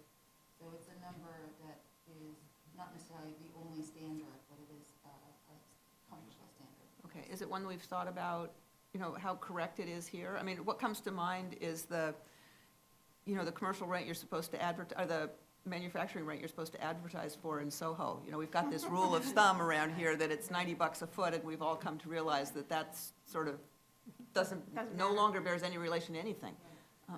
Does it? The I think Landauer looked at it. Yes, these are outside appraisers who are using this number, and Landauer. So they validated the 65%. And then I remember the third appraisal company, but we've used, different companies have used this number. Okay. And I'm sure there's variation, but it is something that we've used before. Seems like it's holding up. Sorry. So, and I believe that we got it right with the number, but just walk me through the process in case we got it wrong and a year, 2 years pass and no transactions are happening because the pricing is all wrong. How do we remedy that, and what is the process? Is that is that a Euler process, an entire Euler? No? Can you give me the remedy? Well, it would be a text amendment. Text amendment would come through to the commission. You can just do it every 2 to 3 years. Well, we're doing the every 3 to 5 years, right, but if we needed to actually change without being within that window, because the text just says 3 to 5 years. But the commission can remedy this pretty much at any time. 65%. That's a Okay. Kappa, so yes. Got it, okay. The other thing that I would note is, as Deputy Mayor Glenn testified, this is something where we're continuing to be in discussions. In response to the questions that we received, we've kicked the tires. We think we've got it in the right range here. It's understandable that those looking to use the air rights and to sell the air rights would want the contribution to be less. On the other hand, there are others, including on the steering committee, who realize that this is the contribution to the public realm. This is the source of financing for the public realm improvements, so we also don't want to sell that short. We know that this is going to be one of the toughest remaining issues. We have looked at the information that has been provided by REBNY, and again, as I've said, we've gone back and kicked the tires on ours. I don't think there's one magic number, but we continue to be confident that we're in the right realm. So again, if there's new information by the 22nd at the next review session, we would bring this topic back.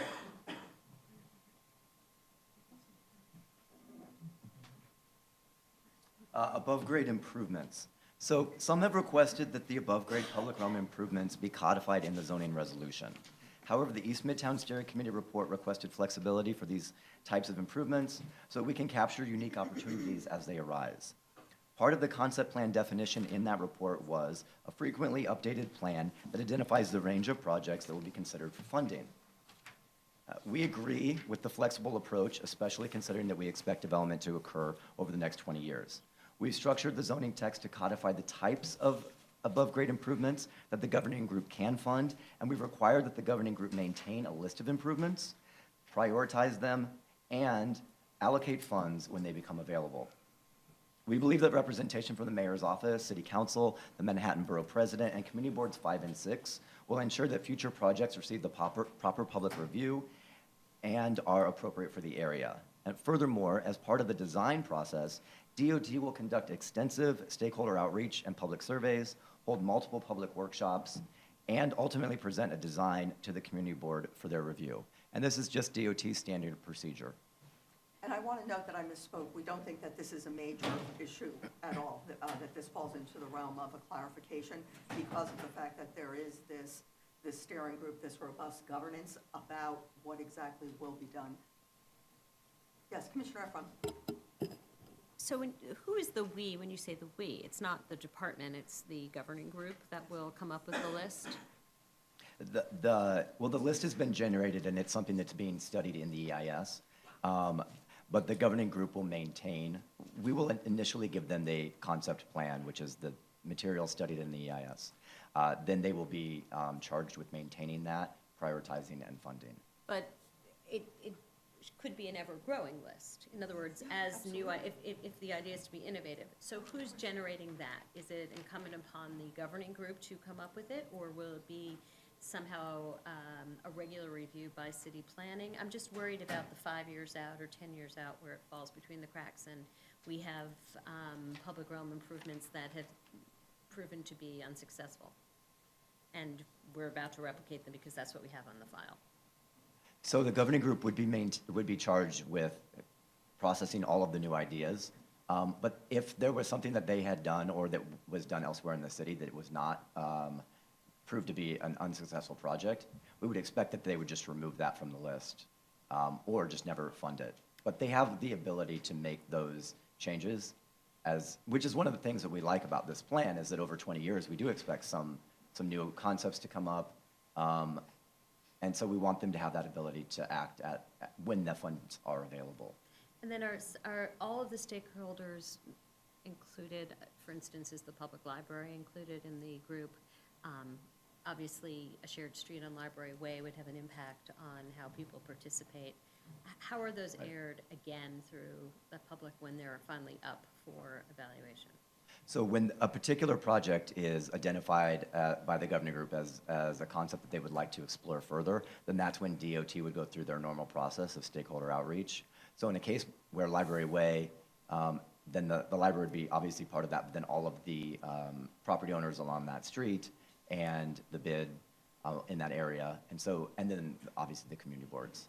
So they would use a process that they already have in place. And I think that the flexibility of the concept plan allows DOT to continue doing the work that they do, which is pretty extensive public outreach. So the community board will be part of that, and then they'll also be part of the governing group. And we really do think that they're a very important player, and they have an extremely strong role in both paths, whether it be governing group or the direct DOT conversations on design.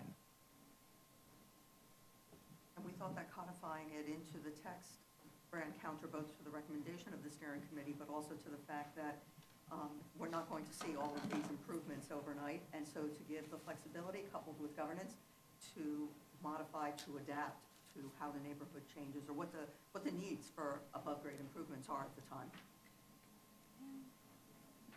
May I? Of course.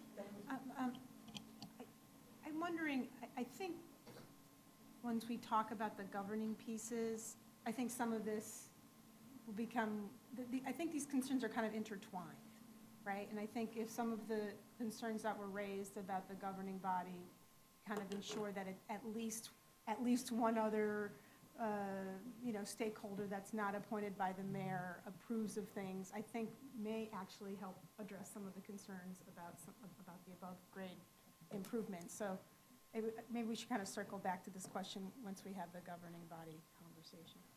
Well, we do, and we did commit to the borough president that we would add a civic member. And so we will expand the governing group to address that. However, we believe in this case, because of how the funds are being generated through zoning, that it needs to be mayoral controlled, and that is consistent with current policy.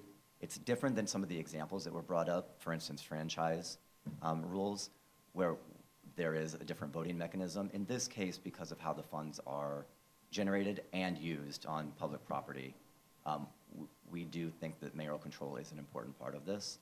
But we do think that the involvement from all of these other stakeholders is sufficient, and we'll have a robust review. Meetings will be public. Other stakeholders will certainly be invited to meetings, even if they're not voting members. I think part of the recommendation, if I recall, from Community Board 5 in particular, was that at least one other stakeholder that wasn't mayoral appointed would agree. Now, that doesn't mean that there's not mayoral control. I mean, you're saying, are you equating those two things? I am. I guess how I'm thinking of it is that the mayoral control is the number of votes. Mm-hmm. And we believe, based off of how this funding is generated, that the votes from that mayoral sector that's in my mind the control. That there would not be another partner that would need to vote, but we wouldn't. I do we really also don't want to note expect that increases. Bob had mentioned that the participation of the community members, the non-mayoral members, would be sufficient. We also think it's very welcome. That's why we were so open to increasing the size at the request. Just, can I note quickly that the steering committee, which includes both the community boards, did also agree to and recommend mayoral control over the fund. This is actually a significant pot of money that is going to be in the hands of the steering group with significant fiduciary responsibilities. Yes, Commissioner Levin. I do have a comment, but I would observe as a member of this body who falls on the other side of the mayoral control equation, it works for us perfectly well. I think it can work for the governing board. We heard a certain amount of criticism from, I think it's mostly organizations businesses who would be affected by some of the shared streets concepts, that they didn't know about this, they hadn't been consulted, that this was getting way too far out ahead, and that they were going to be severely impacted, and so forth and so on. So what's your response to them? So for property owners, they had representation on the steering committee through bids and REVNY. And so we did always present to the steering committee before we did public presentations. So before we went into certification, we did, I believe, 3 presentations for the steering committee as things progressed. And then we also did all of those right afterwards for each of the community boards. And so all of that information was very public. What we've done with property owners that are on these shared streets is go out and do outreach, and the bids have been helpful in helping to coordinate that. To fully explain what a shared street is, we know that it's a new concept, and to show how it would function. I know one of the examples that was brought up was that we placed a tree in a driveway. So those are gonna happen on some renderings. We're still working through, everything. And those are things that can be remedied.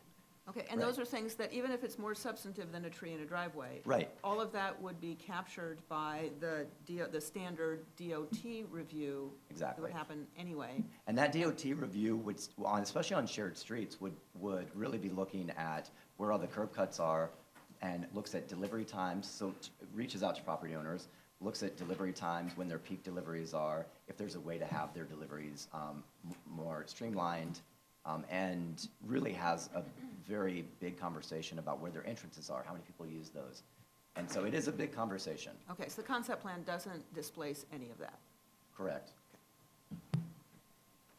I would also note attention here that we are not, we have not historically been embraced shared streets as much as some other jurisdictions, both within and without the US. And so I think there's a little bit of the fear of the unknown and a desire to have, it's not going to be every street a shared street, and certainly to have the first ones work exceptionally well so that we gain acceptance for this, what we think could be a very positive enhancement to the district. Because they're not only beautiful redesigned streets, but they actually still function through traffic. So it really is, it can be a very nice combination, and we think DOT did an excellent job of finding those streets that lend themselves to that.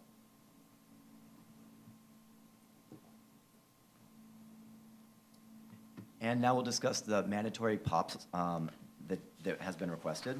So this area has an extensive POPs network, and we would welcome more well-designed POPs in appropriate locations. Additionally, this project has a robust public realm concept plan, which we just discussed. The community boards, the borough president, and the council member nonetheless requested that we study a mandatory POPs alternative in the FEIS, and we committed to doing that. Now, the FEIS study of this alternative is still underway. But what we did was we looked at qualifying sites of over 40,000 square feet as the minimum that this requirement would be placed on. Other assumptions for dimensional requirements and placement of public spaces are informed by current provisions in the zoning resolution, such as the minimum size to be studied for an outdoor space would be 2,000 square feet, which is consistent with public plaza regulations, and an indoor space would be 3,000 square feet, which is consistent with covered pedestrian space. Locational restrictions for outdoor spaces will be consistent with public plaza regulations, and these spaces will not be permitted to be within 175 feet of another DCP-regulated plaza or DPR park, and orientation requirements will favor south-facing spaces while prohibiting what would be a solely north-facing space.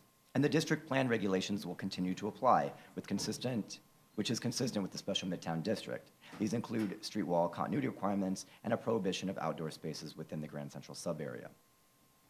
While this analysis is still being conducted, the department has serious concerns from a policy perspective about requiring mandatory POPs. First and foremost, city planning tries to align public and private interest with a voluntary FAR bonus when public space is provided on private property. This involuntary, non-bonus scheme is a departure from our current practice and one that we have not sufficiently studied. Second, the public benefit of indoor public spaces has a mixed record, and for that reason, the ability to construct such spaces was prohibited in 1982 with the passage of the Special Midtown District. Now, in response to this steering committee, we reintroduced the ability of qualifying sites to provide indoor and outdoor spaces through the public concourse special permit. This special permit would provide an FAR bonus and allow public review of the space's design. Two things that we believe will help ensure that any future indoor POPs will truly have a public benefit. Comments on this? Yes, Commissioner O'Connor. So this is a departure from, I'm a little confused. So you're removing the mandatory requirement? Or you're responding to the public's request for mandatory POPs? Right. Okay, but the existing ones couldn't be removed? Correct. Okay. Correct. So We're making no changes to the public plaza they plan. exist and ideally would be properly identified as in compliance or not in compliance? Yes, that's correct. Okay.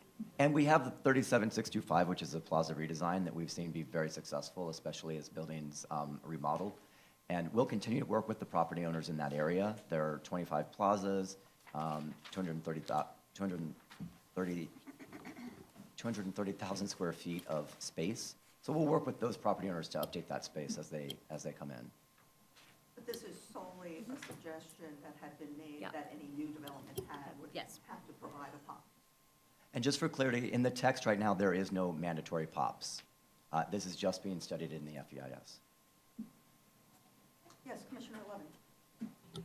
If I remember correctly, the Manhattan Borough President had a particular request for the Pfizer block, which is getting rezoned, which makes that a unique situation compared to the rest of the district. Are you looking at that one with any particularity? We're continuing to look at her request, yes. Okay, because it does seem that site does have some different characteristics from all the others. And it's a large enough site where you might actually get a good public plaza. Yes, Commissioner Delahoo's. In looking at this network, this is a helpful map, how many of the existing POP sites are likely to be redeveloped? And is there reason to think that if they're going to be redeveloped, that in that case, it makes sense to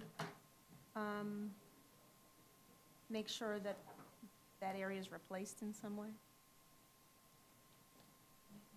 Yeah. The POPs bonus was introduced in 1961. So as you recall, we had an earlier discussion about 1961 to 1982 buildings. Right. So our Greater East Midtown proposal is not incentivizing redevelopment of properties that were built between that time. So we actually don't see redevelopment of these POPs. What we have been seeing, which Bob mentioned earlier, is that many property owners of these POPs Improve are them. coming in to improve them. Yes. Because it's time for refurbishment, it's time to, freshen up. And we've seen a number of these plazas and indoor spaces come in for improvements. But in terms of overall redevelopment, maybe I misunderstood. We don't No. see these buildings being Yeah, that might- redeveloped from the ground up. Yeah, that was really my question. Yeah, thank you. Back to you. Okay, so today is the end of the comment period. So when we process any comments that we receive today, we will pass those on to you and we will discuss them at the next review session. You do have all of the comments that we've received so far. You should have received those in your packet. The other thing that I'll note is that on page 2 are the additional topics that we propose to cover on the 22nd of May. If there are additional topics, if you could let us know so that we can then cover them on the 22nd. And I think, Jackie, with that, the review session, unless there are other items from the commission, is closed. Thank you.